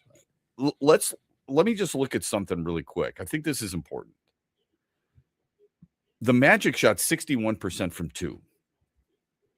We get caught up in field goal percentage, 49% for Orlando. And three-point shooting, they made 10 triples. The Pistons shot 40% and made 10 triples. But the Pistons missed their two-point conversion. They shot 46.5% from two, while Orlando shot 61% from two. That's a big discrepancy. You've got to be able to find a way to manufacture better two-point shooting if you're the Pistons in game two. We can complain. You knew what you were going to get here. And just so you know, the Pistons during the season shot 53% from two. That's a big discrepancy. 53% down to 45, 46%. I rounded up. Okay. The things that the Pistons are going to have to answer now are the same things that we've been talking about so far this morning. What Freddie and other texters have sent us on whether or not this team is legit. And here's what they are. They are, you don't have a Robin. I mean, this is the low-hanging fruit of the conversation. It requires a deeper dive than just, well, they don't have a Robin. They can't shoot the three. And JB Bickerstaff's rotation sucks. Those are the three low-hanging fruit, obvious things people are going to bring up. The rotation and how many players they played. Because most people think you scale back in the playoffs. I've always said 8 or 9. Orlando last night. Not that this is the be-all, end-all. They played 9 guys. Detroit played 11. How much should that matter? I mean, Dennis Jenkins, it's funny how so many people are blaming Jalen Duren. Only 4 shots. Ain't good enough. Made 3 of them. Doesn't matter. You played 33 minutes. You should have more than 8 points. I could argue you played 33 minutes. You should also have more than 4 touches or 4 field goal attempts because you have more than 4 touches. 4 field goal attempts. Just not good enough. How come nobody looks at Jalen or at Danis Jenkins? He went 1 for 7. We did get a texter talking about that. He said, mentioned Harrison Jenkins goes 6 for, this is obviously an exaggeration, 2,000 from from the floor. Yeah. He said team turnovers. Jenkins goes 3 of 8 from the stripe. The rest of the team looks like they were waiting for someone else to take the initiative. Yeah, right on. Jenkins, I think, was 3 of 6, but that's neither here nor there. I mean, it shouldn't be. 1 for 6 from deep, 1 for 7 overall, and that was his first shot, by the way. And 3 for 6 from the free throw line. Yeah, it wasn't great shooting. He had a couple passes that were pretty good, but it just, from the offensive standpoint, I mean, again, you mentioned, no turnovers, sure, but it felt like when he was on the floor, it was kind of a problem last night because of the shots he did take and didn't make. Yeah. Duren 3 turns, Cunningham 3 turns, and Tobias Harris 3 turns. Jalen Duren was a minus 21. He was the worst player on the floor. Or let me put it this way. He was the least productive player on the floor. Those turnovers seemed timely. It would be when the Pistons would kind of get one themselves and they would start to get some offense going the other way. It always came whenever it felt like the momentum was going to switch. One of those guys would, it seemed like, do something to put it the other way, which is what you can't have, including Tobias Harris, if you ask me. But so there's a couple of statistics that I'll throw at you that I think are really important. Then we can shift gears and go to Lions. Pistons only had 6 offensive rebounds. Orlando had 11. And then, as I mentioned, points in the paint. And this is not trailblazing by any stretch, but I mean that's a huge statistic. You were outscored in the paint where you usually dominate, 54-34. Yeah, you have the Pistons' identity. It's not a recipe for winning any games, especially in the postseason. Like, they have to dominate that area. So moving forward, here's the things I want you to look at. Okay, this is my takeaway: getting outscored by 20 in the paint, getting doubled up on the offensive glass, and shooting 46% from 2 while the opposition shoots 61%. We can look at individuals all we want, and it's fair. I've already said that. All right. Not defending one particular guy here or anything like that. Something has to change. Coaching has to adjust as well. It's a lot of people who you can point fingers at a lot of different people. The easy thing is JB Bickerstaff and Jalen Duren. Duren's a minus 21. When you're worst on the floor in that regard, it's hard to overlook it, and it's sure as hell really difficult to defend. And when your coach comes out and says, look, they were packing the inside against our guys, then you've got to figure out a way to get those guys who were so important to you, averaging 20 points and 11 rebounds a game, for you to get them the basketball. It's not that hard to figure that out. I'm not saying on his end, for us to observe that, it's pretty obvious what the deficiency was. Okay? Shep, JB can sit there with his arms crossed the whole game if he likes that's how they played. Yeah. Well, here's another thing I noticed about this team last night. There's a lot of whining going on. It's a constant bitch fest by them. And you got to move past it, man. Ron Holland's complaining. Asar Thompson's complaining. Tobias Harris is complaining. Cade Cunningham's complaining. It's like, oh, my God. And I get that happens on a regular basis in the NBA. And you've got to plant seeds. JB Bickerstaff complains an awful lot. We know that. But at some point, you got to play, man. Just go play. You gave up 35 points in the first quarter. This is the second best defensive efficiency team in the league. And you're giving up 35 points in the opening frame? You're on pace to surrender over 120 points? Really, it's 140. That's what you were on pace for. They did a better job in the second quarter. What was your bigger concern? Their offense or their defense last night? I would probably say the offense for me, just because I feel like Orlando shot the ball pretty well. And so, like, some of the shots we kind of talked about, they made something. I feel like they won't be making all those, going forward every game in the series. But yeah, hasn't the offense been an issue for you all year long, though? yeah, no, for sure. I mean, it's not Okay. like it's not like anything changed. It's just that was the problem last night. I feel like a lot of Yeah, and some absolutely. maybe some were like uncharacteristic turnovers, I guess, but just in general, they didn't make threes. Same kind of problems that you have with them in today's NBA, I guess. Yeah, Detroit was 8th in the league in scoring this year.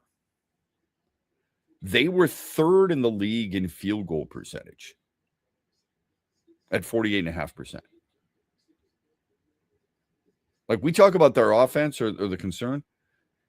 Here's the other thing. They were 3rd in the league in defense. You don't get to these numbers. You limited teams to 44% shooting on the year. Okay? And that team ends up shooting 50%. I probably was more concerned about their defense than their offense. I didn't think they rotated well. I didn't think they helped well. Part of your defense is grabbing rebounds off a miss, and obviously you gave up 11 offensive boards. And like I mentioned already, 61% from 2? Dude. Yeah, I mean that's a fair point. I will say to that point, I don't know, the end of that game, Franz Wagner was doing almost nothing the whole game. That those last couple of possessions there, they're trying to get back in the game. Everything was so easy for him getting to the bucket. That's just something he can't let happen. Like, there was nobody getting in the way to try to stop him there on the stretch. Right on. And he took it to them. He did. Yeah. I mean, there was no concern about anybody in the low post defensive area that was going to deny him. They attacked, and Detroit didn't do anything about it. Let me put it in perspective. Orlando shot 10% better last night from 2 than what Detroit usually surrenders from 2 during the season. During the season, Detroit gives up 51% from 2, and Orlando shot 61%. So therein lies part of my concern. Shep, maybe Jenkins was 1 for 7 because he was so busy being angry every time he shoots and thinks he's always fouled. He always looks angry. He was complaining a lot too. You're right about that. This is what I was wondering. How many times where Orlando drew a foul, went to the free throw line, and fans had a problem with it. Orlando goes to the free throw line, misses the free throw, and people said, ball don't lie. That's what I'm wondering. Let me shift gears here and talk a little bit about the possibilities at number 50. Okay. I was watching Path to the Draft on Sunday on the NFL Network. Don't ask me why. It was 1974. I know. I thought some really interesting stories because, as time moves on, you kind of conveniently forget certain things. But in 1974, the Dallas Cowboys drafted Ed Too Tall Jones as the number 1 overall pick. You know where he played his college ball?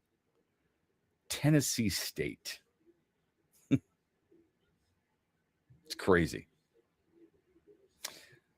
There were some massive names that year in the draft. And nobody had a better draft than the Pittsburgh Steelers.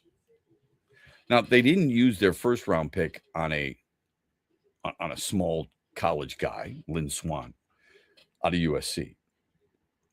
But they did draft players in that specific draft class in 1974 from smaller schools. And I've always felt like, they were ahead of their time. That's not the way you're supposed to do it today. Nothing against small schools because I'm from one of them. But they drafted the best player. Dallas drafted the best player. And it made me think a little bit about the Lions. And again, it's not I'm not suggesting you go out and you draft a guy from North Dakota State, in the first round. I'm trying to make a point here. Jack Lambert was taken out of Kent State. All right. John Stallworth was taken out of Alabama A&M. Jimmy Allen was a UCLA guy, but later on, they took other players who not many people would have originally thought would have been a factor in certain teams. And it was a trend that they had moving forward with guys like Mean Joe Green too. Okay. And they were obviously very successful with it. Not every guy we're going to look at in this coming weekend is going to be from a big school. And I hope people don't automatically assume that it's not going to work out. I don't know who those guys are per se for the Lions, but I do know when you look at pick 50, so we all get caught up in the first round, and I understand why. But at pick 50, you're going to get a player who is going to contribute to your team right away. It could be TJ Parker from Clemson. He's an edge rusher. All right. 6'3", 6'4", 265 pounds, 16 sacks his last couple of years at Clemson. It could be Mason Thomas. Now, Mason Thomas is an interesting one because he is not your typical defensive end or pass rusher or edge rusher. He's not a defensive end. He's an edge rusher because he's only 6'2", 240 pounds. But you talk about productive at Oklahoma, 15 and a half sacks the last 2 years. I like the kid out of Illinois, Gabe Jacas. 19 sacks, 6 forced fumbles over the last 2 years for a team that everybody knew you avoid that kid. Like he was the guy everybody circled. From an offensive game plan, this is the guy we have to avoid. I've also liked Cassius Howell. He's from Texas A&M. He went from Bowling Green. Yes, there's a MAC bias there. 9.5 sacks at Bowling Green. Then went to Texas A&M. And from 1 year going 9.5 sacks, he went to 11 sacks. He went from the MAC 9.5 to 11 in the SEC. Those guys are names that you want to look out for. Same thing with Derek Moore. Derek Moore is not your typical defensive end. He had 10 sacks for Michigan. I like him more than Jayshon Barham. Barham, to me, takes too many plays off. Those are just some of the names at 50 you might want to keep in mind. At the bottom of this coming hour, Hunter Patterson's going to join us from The Athletic. We'll dive back into some Pistons discussion. 818, we want your hero and your heel. I've got mine. Andy has his. We want yours on X's and Bros as we roll on a Monday, brought to you by Meijer. You've worked hard for decades saving in pre-tax retirement plans like 401ks and IRAs, saving on taxes now. But as your retirement now approaches, you're going to get taxed at rates you have no control over. Hi, I'm Mitch Lyons, founder of Mitch Lyons Wealth. Your 401k balance isn't worth what your statement says. You could lose thousands of dollars to taxes, and those distributions can impact other areas of your retirement like Social Security and Medicare. Could a Roth IRA conversion be of help to you? You've probably heard of Roth conversions, but it can be confusing. Should you convert all at once or over time? Where should you pay the taxes from? How do you know for sure? Get our free personalized Roth Blueprint analysis today to find out exactly what makes sense for you. Your Roth Blueprint could potentially increase your lifetime wealth by thousands of dollars. So get your free Roth Blueprint today. Text Blueprint to 844-867-8335. That's Blueprint to 844-867-8335. Or go to MitchLyonsWealth.com, your best game plan to protect, grow, and win retirement. Huge here for the Michigan High School Athletic Association. You can stay up to date on the latest from Lansing 24/7 at MHSAA.com, at MHSAA on Twitter, and MHSAA on Facebook. The latest news, press releases, and stories connected to every high school in the state of Michigan, available for you 24/7 from the Michigan High School Athletic Association. Log on to MHSAA.com, at MHSAA on Twitter, and MHSAA on Facebook. And if you're looking for archive boys and girls high school sports, MHSAA.TV. That's MHSAA.TV. 24/7, everything you need to know about high school sports in Michigan. Log on to MHSAA.com. If you're the largest selling comedy recording artist in history, you might be a redneck. Jeff Foxworthy, Friday, June 12th, inside the Soaring Eagle Entertainment Hall. Our parents can't text, and our children can't write. Tickets start at $60 and are on sale now at the box office and online at etix.com. Laugh it up at Soaring Eagle Casino and Resort, Friday, June 12th with Jeff Foxworthy. My father-in-law got his chest hair caught in his zipper. SoaringEagleCasino.com. Coming up later today at 3 on The Huge Show on the Michigan Sports Network, I'll deliver huge opinions on everything you're talking about. Farrah's Coffee has been family-owned and operated for over 100 years. Its popular Den Blend and Dark Roast is more than coffee and more than the official coffee of the Detroit Lions. It's a call to rise. Farrah's Coffee and the Lions are the perfect match. They embrace those who show up early, cheer loud, and never back down. Den Blend is perfectly roasted in Grand Rapids and provides the ultimate fuel for fans who wake up and roar. Whether you're tailgating at the game or cheering from your couch, Den Blend is your go-to coffee for your game day ritual.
Bickerstaff yesterday was he plays Czar Thompson 9 minutes in the second half. That's it. He was a +2 at the time. So that's the thing that one of the things that I think I mentioned this that I worried about because they've gone so deep and because JB Bickerstaff has come out and said, look, this is who we are. That's what's one of our strengths. One of our strengths is our depth. Look, usually in the playoffs, you're peeling back. It's great that those guys got you to the finish line, but usually you're kind of scaling back. And I hope that is the case moving forward. That this is they're going to scale back a little bit. I would rather see their best players play as many minutes as possible. Now, there's the debate. The debate immediately comes where, okay, what if they're not playing well? I mean, Kevin Huerter played 18 minutes. I mean, that's a lot of time. If Karis LeVert's going to play defense the way he did, 4 minutes is probably too much. So forget it. Sit down. Did you really expect Dennis Jenkins to play 22 minutes? No, I think that it surprised me a little bit. I feel like I didn't think I was going to see him out there that much. Yeah, and I felt like he for a minute there, I felt like he was like the centerpiece of the action for a second. Yeah, I don't. It's not that I expect Cade Cunningham to play the whole game. He played 40 minutes, 39 points in 40 minutes. He's going to need a breather, and it's not that Dennis Jenkins shouldn't be playing at all. 22 minutes is a lot for him. Now, again, here's the argument. The argument is, how many is enough? 22 is too much, especially when he's that very productive at all. He only played 3 fewer minutes than Czar Thompson, who's a defensive player of the year and one of your best players. At least that's what I've been told. That's what I've been told. I've been told that that's the case. I said before the season began, you lose Tim Hardaway Jr., you lose Malik Beasley, you lose 3-point shooting. Dennis Schroeder, okay, who they picked up at the trade deadline a year ago.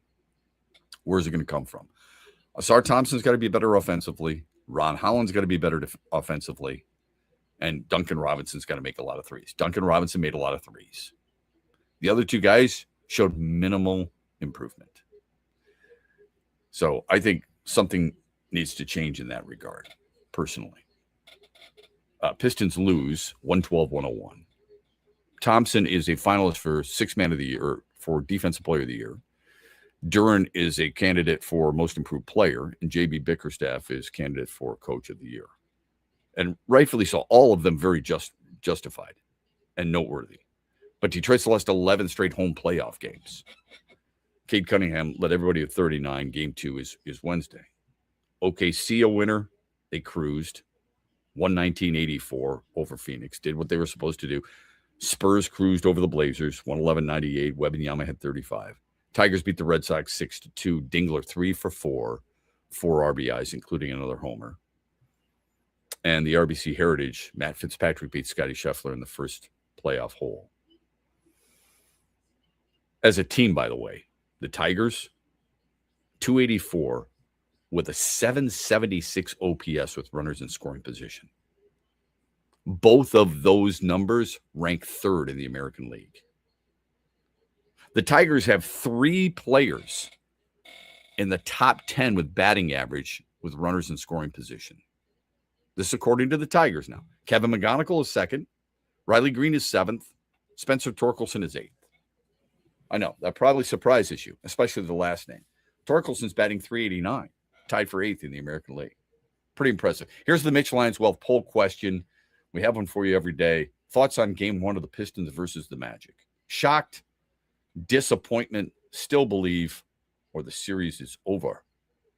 Vote as often as you want, and the results come your way in the 8 o'clock hour tomorrow. I don't know if I have retweeted the fact that we are live right now, streaming So I want to make sure we do that because we want people out there checking us out on the streaming services and things of that nature. We always welcome that.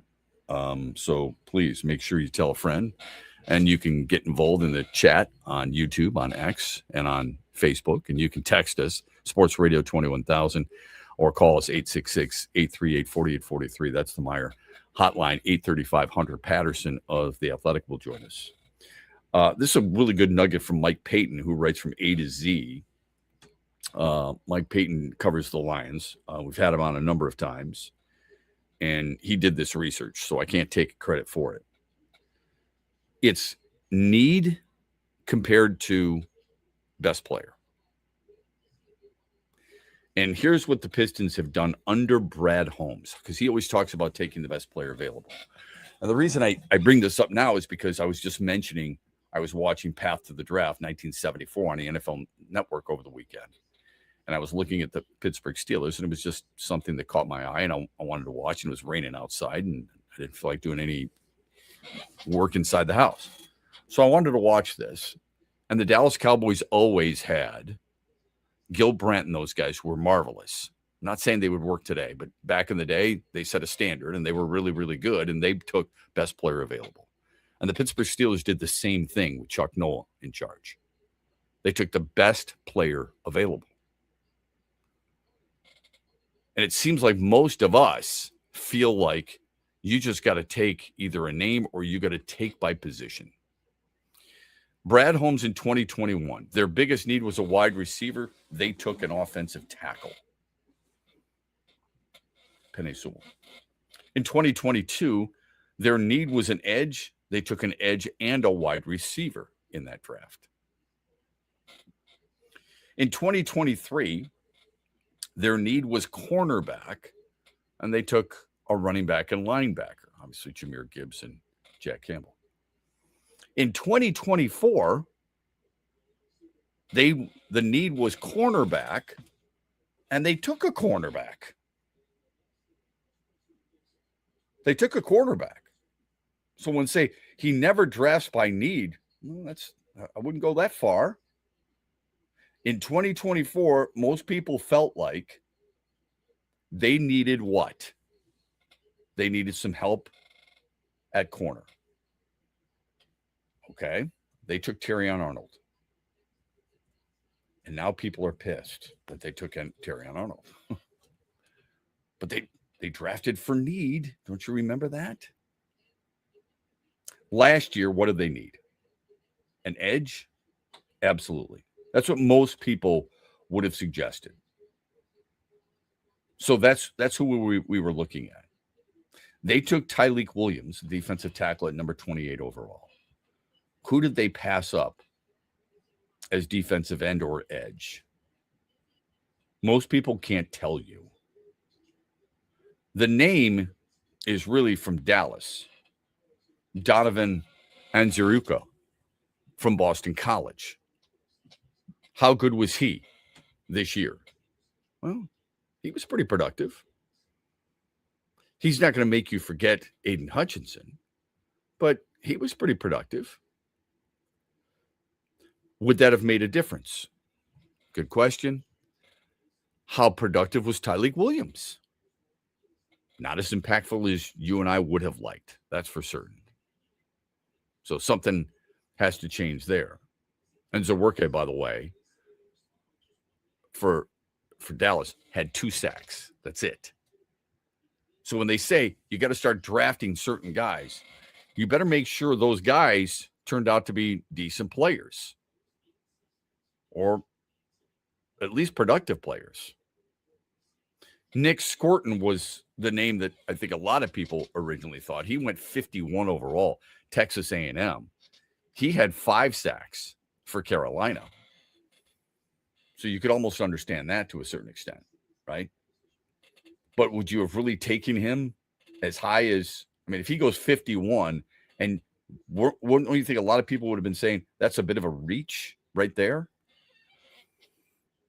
Keep that in mind as we look forward to Thursday, Friday, Saturday, and Sunday for the NFL draft this weekend.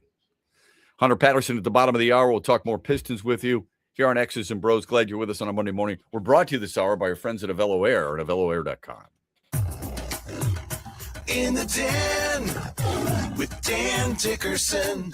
Hey, Tigers fans, a new baseball season means a new season on Michigan's favorite island destination, Mackinac Island. Baseball, spring, and Mackinac Island. Things that return every year, reminding us what a great state we live in. Shake off the winter blahs, take in a game, and plan your trip to America's top summer destination, MackinacIsland.org. Every time I walk into Fenway Park, it immediately brings back memories of walking into Tiger Stadium, entering at Michigan and Trumbull, walking into the right field corner, then walking behind the stands toward home plate. And there's a reason for that. It feels similar because the two ballparks opened the same week in 1912. Their grand openings went a little bit unnoticed because of the sinking of the Titanic, which was still dominating the headlines. Fenway Park opened on this day 114 years ago. The Red Sox have continued to update it, maintain it, make it better by adding seats on top of the Green Monster. It's sold out every game. The atmosphere is tremendous. It's just a great place to watch a game. Saturday night, May 23rd. Carry on my wayward son. Soaring Eagle Casino and Resort welcomes multi-platinum legends, Kansas.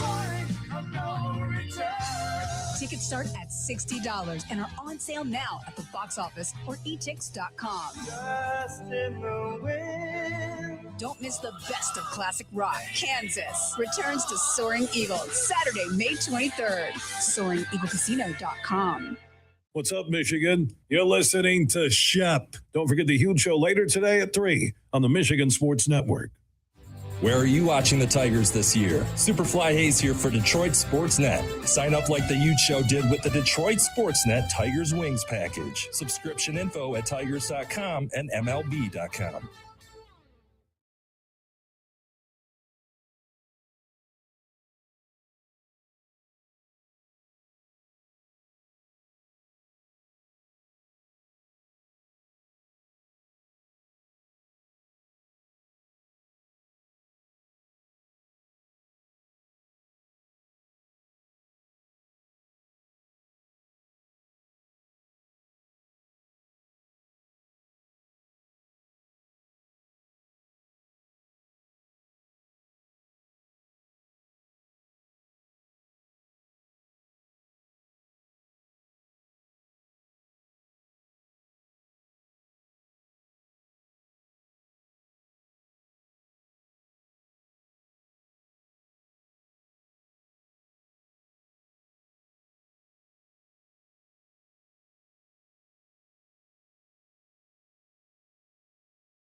18 after the hour. Welcome back. We've got Hero and Heel coming up here on X's and Bros in a minute. Just a real quick thought. I had mentioned that obviously the Pistons losers last night, but some of the teams that also were in action. Boston led wire to wire. They beat Philly 123-91. Okay. You know that, right? Of course. Jaylen Brown had 26. Jason Tatum had 25. That doesn't surprise you. You know what may surprise you? In 2016, the Sixers could have had Jaylen Brown. They used the first overall pick on Ben Simmons. 2 picks later, Boston took Jaylen Brown out of California. The following season, Andy, Philadelphia had the number 1 pick overall again and took Markelle Fultz out of Washington. 2 picks later, Boston took Jason Tatum. That's tough to look back on right there. Wow. I know all those things always feel like, I don't know. It's like, would you have really known at the time or whatever? But it doesn't matter. If they went after him, you're always going to look back at that, especially as a fan. Markelle Fultz for Boston or for Philadelphia averaged 10 points, 4 assists, shot 28% from 3. So not quite Jason Tatum or Jaylen Brown. Jason Tatum for Boston averaged 23.5, 4 assists, and shot 37% from 3. Still not getting it done. Probably, I would say if you're a Sixers fan there. Ben Simmons averaged 13 points and 7 assists. Jaylen Brown has averaged 20 points and 3 assists. 2 are champions, 2 are not. Yeah, that ought to tell you something. Okay, not that either one of my hero or heel, but I thought about it for just a moment while you're watching Philadelphia play Boston. You're going to yourself, Jaylen Brown and Jason Tatum, they went 3rd overall in back-to-back years. That was the same year Philadelphia had picks, and Philadelphia used those picks on Ben Simmons and Markelle Fultz. Wow. Armchair quarterbacking is a beautiful thing. Let's get to hero and heel. First, the hero. It's the best and worst of the week for you and for us. And for me, the hero is Jake Cronenworth. Saturday night, the St. Clair Shores native and Padres first baseman was in L.A. playing the Angels. In the 5th inning, he was facing Yusei Kikuchi. It was a lefty-on-lefty matchup. And Cronenworth was facing a 1-2 count. Drilled in the face. Specifically the jaw, with a 96-mile-an-hour fastball. Now, usually we see baseball players go down like that. They need a break from the game, of course, with such an injury. And usually they're out. They get escorted to the dugout, back into the locker room, or back into the clubhouse, and they'll get checked out. And then we remember, Jake Cronenworth, while growing up in this great state, played 2 sports his entire youth and high school career. Well, up until his junior year. Hockey and baseball. He was a hockey player. Of course he's going to stay in the game. That really adds to it. Yeah, and he did. Now, it wasn't a great game for him, but just to stay in it, and it hasn't been a great season for him either, I might add. He's batting like under 160. However, to stay in the game like that shows you an awful lot. Jake Cronenworth, the Michigan native, is my hero for the week. Well, my hero, you went into it earlier in our first segment there, but I had the Buffalo Sabres. Their effort to be able to finally get a playoff win. They scored 4 goals in the 3rd period. First playoff win since 2011, so it's been 15 years. They're down 2-0 at one point, and I'm not sure if you saw any of the videos of the celebration from the city afterwards and stuff, but needless to say, they've been waiting for that one for a long time. So I think it's definitely worthy of a hero. Tage Thompson was one of the heroes. He had a couple of goals. Saturday night, we had a euchre party here. It got late, but a friend of mine said to me, he said, who do you like in the Stanley Cup playoffs? Because in each of the spots, we had a table in the kitchen, a table in the family room, a table in the living room, a table in the basement, a couple tables in different places. And we have the TVs all on, and we're all having the Stanley Cup playoffs on. So 4 of us are around one of the tables, and a buddy says, who do you like in the playoffs? And we started talking about the Red Wings and how bad the Wings were and so on and so forth. And I said, Carolina's really good in the East, but I probably would take Tampa. And Tampa ended up losing last night to Montreal. And in the West, I said, I don't know how you go against Colorado, although I thought Dallas would be good. And look what Minnesota did. They opened up a can on Dallas in game 1. Mm-hmm. And I didn't even think to say Buffalo, who won the Atlantic, which I would argue is the toughest division in hockey, maybe in all of sports. Good for Buffalo. I'm really happy. I got asked the same question yesterday. I immediately went to the Avalanche for who I thought would win it all, just because it seems like the easy answer. It's a really good. Well, they won point. the President's Trophy too. So yeah, they you do something like that, you've had a really good year. I just love their offense. I mean, not that was the key for them in game 1, but yeah. So Buffalo is definitely one that I feel like is still getting overlooked, including by myself, really. But it's definitely what they did the other day. So that proves that, again, go back to your experience thing. You can still win in the playoffs without experience. So, well, absolutely. Number one. Number two, look at how Colorado won. They beat the Kings 2-1. Mm-hmm. Logan O'Connor got the game-winning goal.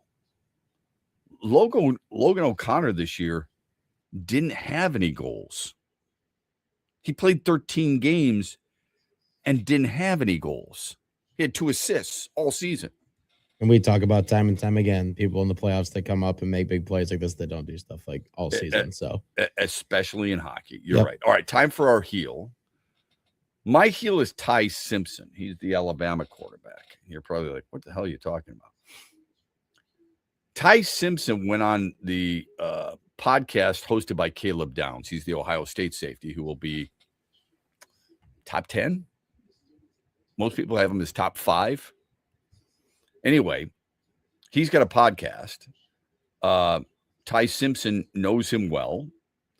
And Simpson told this to the podcast listening group about Indiana and their defense. Their defensive coordinator's name is Brian Haynes. He said, from my point of view, I was like, they don't do much. They do the same thing every down. So when I got the ball, I knew exactly what was going to happen. They just didn't mess me up, bro. They were in the exact same spot they were supposed to be, so they were well coached. It was so much different than the SEC. In the SEC, they'll play man. They'll do these unorthodox coverages. That's kind of how it is. That game was crazy to me. Of course, I got hurt, so that was a bummer. I knew what they were going to do. We couldn't really run the ball, didn't really throw. It was just crazy to me how it happened. Those were his words. Now, remember, that was a butt kicking in that game. Alabama lost by 35 points. That was the worst loss in program's history since the turn of the century. Okay? Their offense had just 193 total yards, 23 yards on rushing.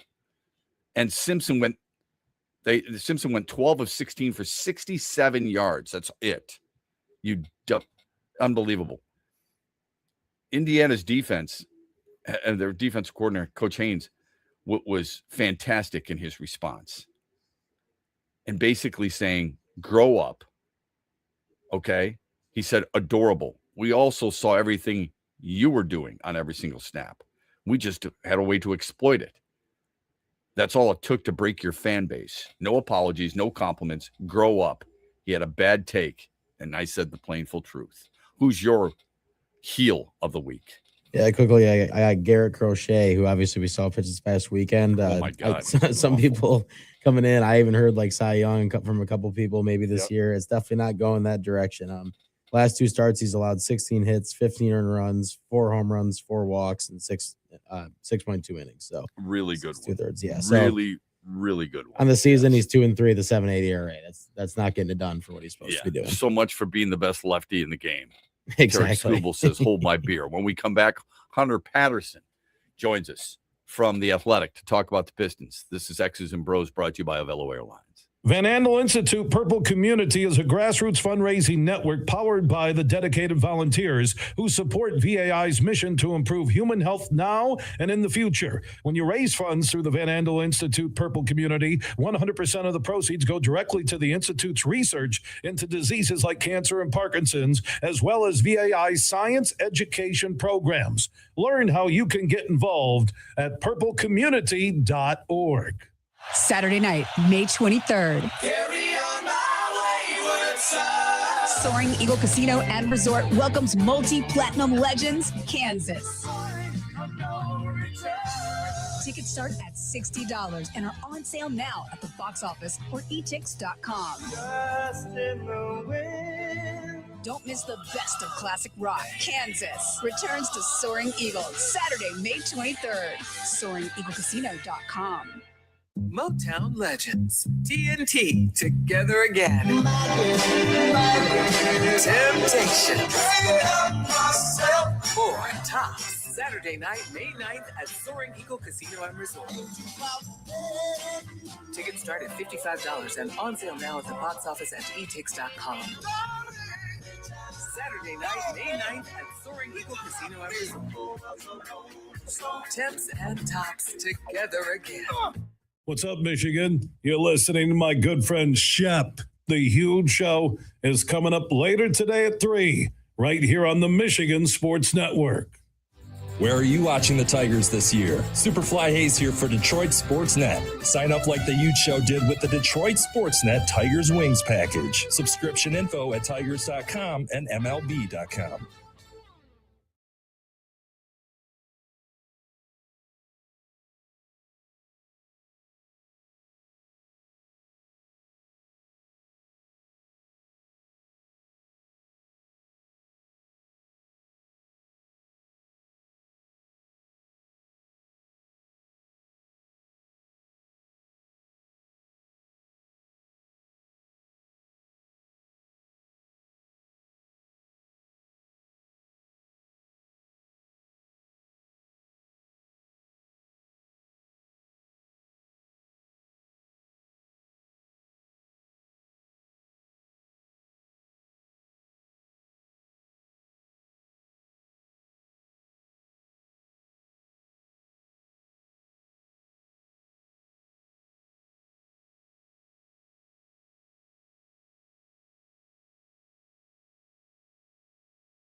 No, it's something that we just need to pay attention to. I thought you're spot on.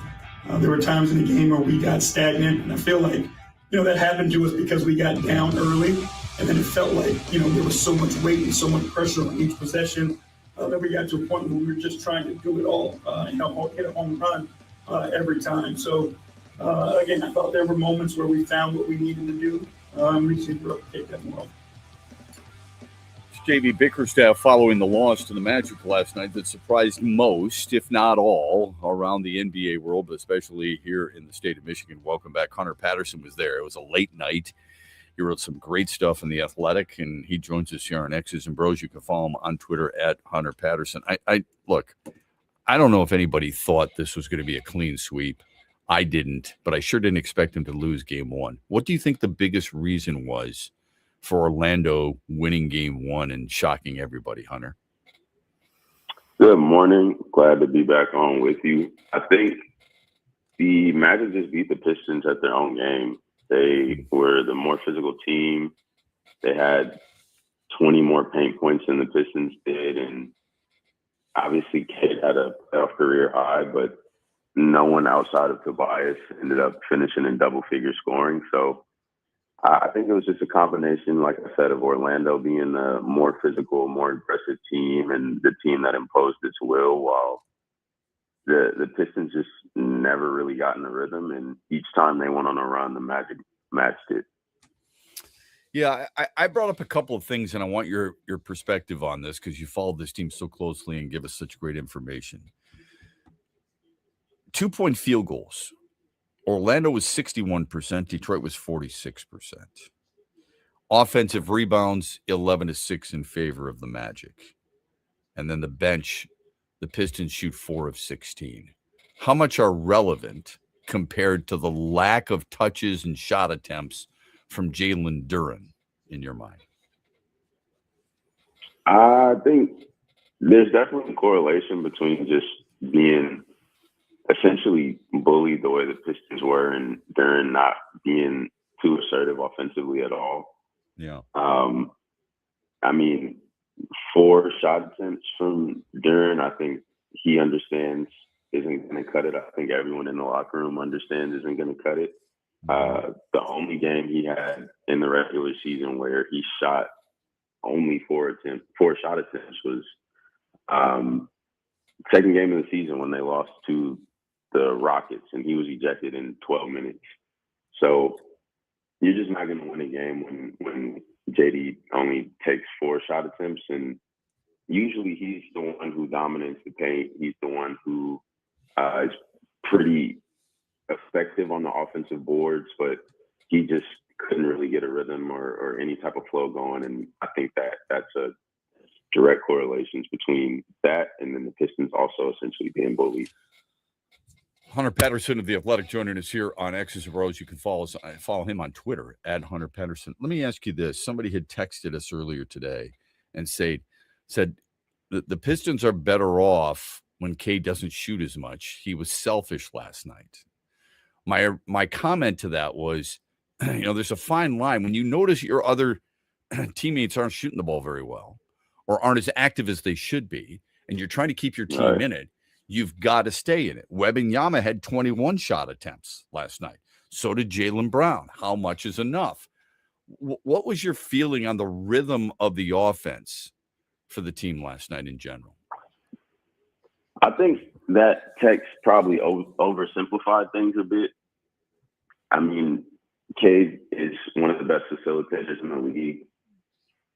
Jokic was essentially the only player in the regular season who was more effective at getting his teammates involved. And we saw for majority of the game, like Cade was doing pretty much everything he could to try to get his teammates rolling.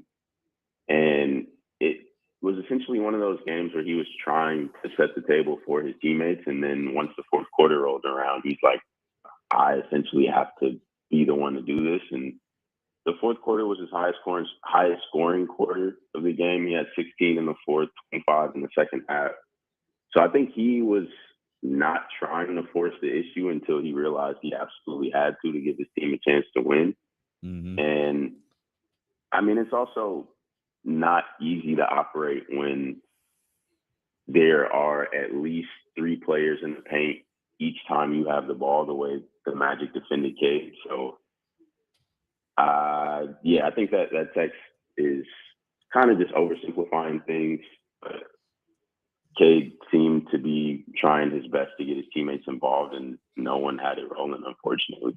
Yeah, it's an emotional time. We understand that, and people get very hyperbolic, and you know what they're getting hyperbolic about. There's 3 primary things, so I'm going to bring those up one by one and get your thoughts on it. J.B. Bickerstaff's rotation. How do you only play Asar Thompson 9 minutes in the second half when he was a +2, and a guy like Danis Jenkins is playing only 2 fewer minutes than a finalist for Defensive Player of the Year? How do you look at the rotation and the 11 guys that he used overall?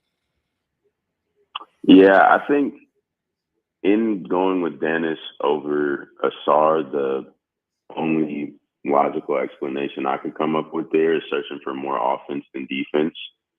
And JB's obviously 1,000 times more qualified than I am to make those decisions. But it did seem part of the issue, while the Pistons couldn't really score, was also not being able to. And Asar obviously would have been able to help in that regard. At least maybe try him on Paolo for a handful of possessions to see how that goes. But I thought Javonte was also pretty impressive on Paolo. And, I mean, he played pretty decent in the first half, I would say, and then didn't play at all in the second half. So I think it was somewhat of a feel-out game, as most game ones are, but I would expect rotations to probably be a bit tighter in game 2. Here's the other low-hanging fruit complaint. Cade has gone all year without a Robin. He's Superman. There is no Robin. What's your take on that? I think in the regular season, I think Duren was the Robin. And this, to me, is more of a one-off than a consistent final form, I guess, for Duren. And the Magic did a really good job against him, though. They packed the paint. They had him seeing multiple defenders each time he was in the paint. And the few times he did score, he tried to create on his own. And I think he's going to have to take it upon himself to do that more often. And I expect the Pistons, though, outside of him trying to go that route, will have a handful of schemes to get him open looks. Cade, after the game, mentioned he felt he missed him a few times, and that could just be Cade being the leader of the team and knowing what to say and what not to say. But I think this is about as bad as we'll see Duren play in this series. So I think there's no way he plays this way again at any point during the series. Yeah, I hope you're right about that. And look, if he doesn't, it's going to be really hard for them to win this series. What impressed you? You know, this is a fine line, isn't it, Hunter, where you want to give the other team credit. If this were your team and you were the 8 seed, you would like some credit. I think Orlando deserves some credit. We can rip on the Pistons. They weren't good enough. They didn't play well enough. There needed to be some adjustments and things of that nature that we didn't see. But give some credit to also, you know, what Orlando did. What impressed you most about what the Magic did in Game 1? Yeah, I think you have to. Like, you absolutely have to give the Magic credit after the way they played. They had a 35-point first quarter and a 31-point fourth quarter. So they had the 2 highest scoring quarters of the game, essentially when it mattered the most, to give themselves confidence to start. And once they found that confidence, they very clearly thought that they were the better team. And I mean, there were a handful of times where I personally think trash talk is a part of basketball, and you eventually gain mental advantages, or you can lose advantages by in the art of trash talk. And there were plenty of times where someone on the Magic would score and they would let the Pistons know about it. And I think that type of aggression and mentality supported them being able to match each of the Pistons' runs. So it didn't matter how confident the Pistons felt.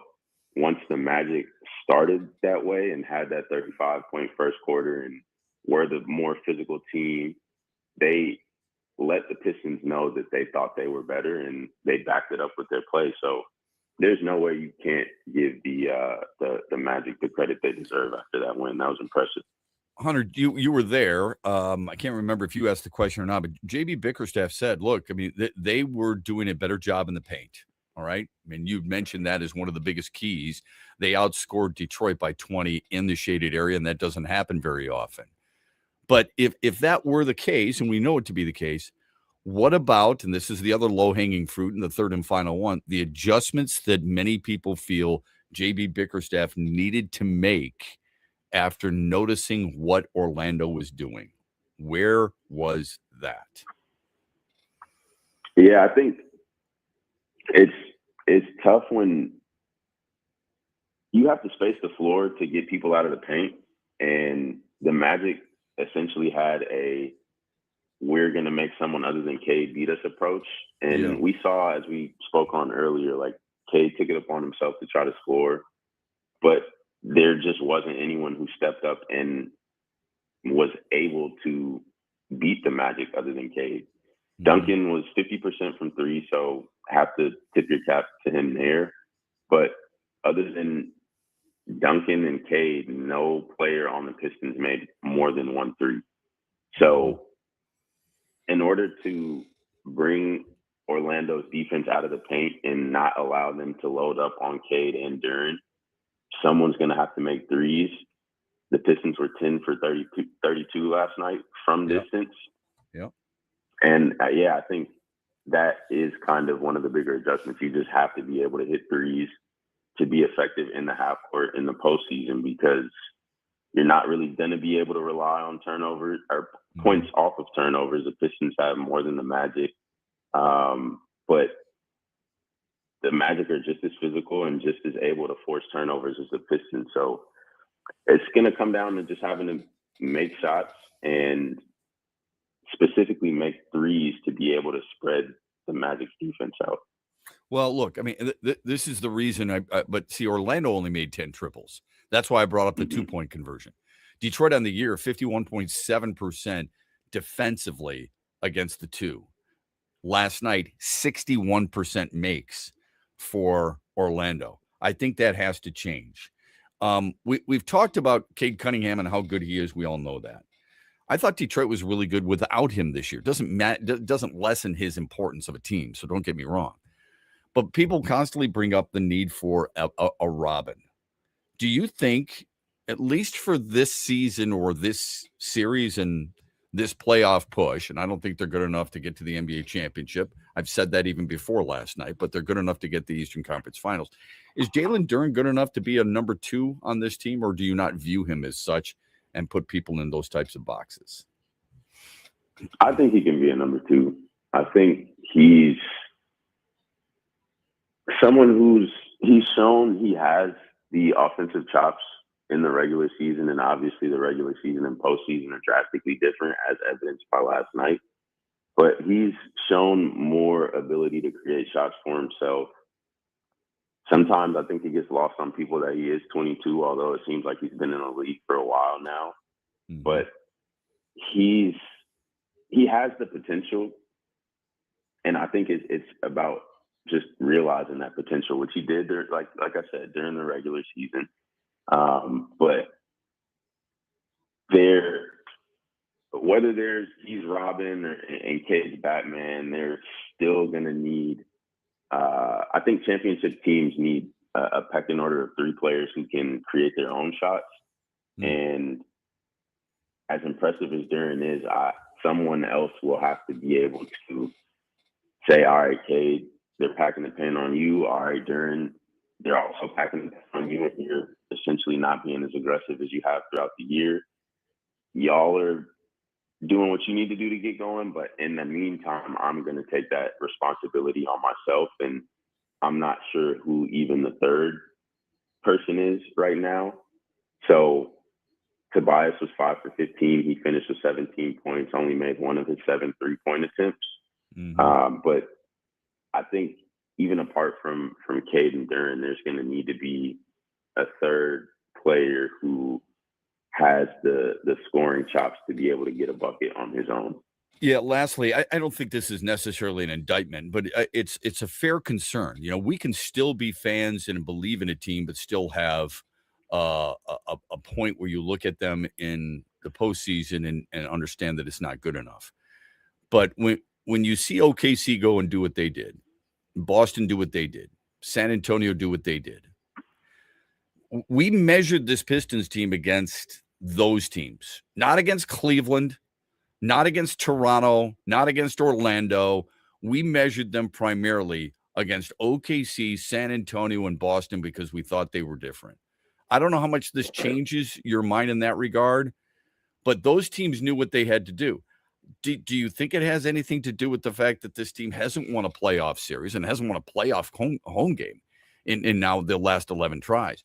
But the playoff experience is what I'm getting at, because San Antonio didn't have playoff experience and they took care of business.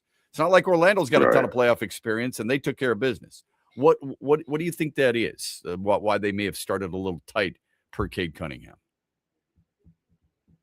I think there's something to be said about the lack of playoff experience collectively, but I think it's also just more about not being the team that allows the opposing team to be more physical.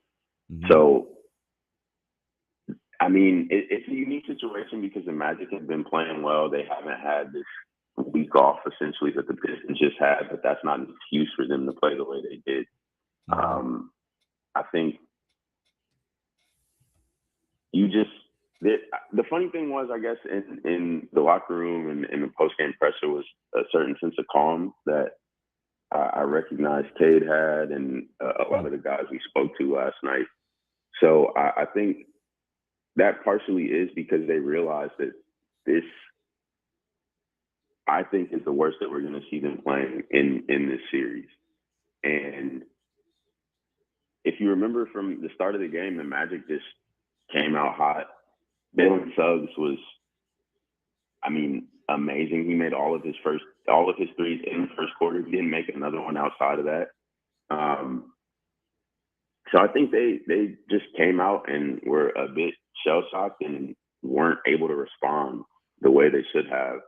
And some of that probably does have to do with not being there before and not winning a playoff series. But I think it boils down to just the Magic wanted it more and were the more physical, composed team that looked more confident. So it's really a game of runs, yes, but also a game of wills. And I think in game 2, whoever has the will to win more is going to be the team that comes out from the jump, looks confident, makes the necessary adjustments, and gets the job done. Good stuff as always, Hunter. Appreciate the time. Great coverage as always. We'll talk again. Thank you for your time. Keep up the great work, my friend. Yes, sir. I appreciate it. Hunter Patterson from The Athletic joining us here on X's and Bros. Thanks to you for giving us a little bit of your time on a Monday morning. We're back with you tomorrow at 6. Have a great day, everybody. Mitch Lyons here, founder of Mitch Lyons Wealth, where we create your best game plan to protect, grow, and win retirement. I'm here with Tiger legend Kirk Gibson, who we are proud to support and partner with on the newly opened Kirk Gibson Center for Parkinson's Wellness. Thanks, Mitch. We appreciate your support, and we are excited to have recently opened the center in Farmington Hills. It provides exercise therapy and education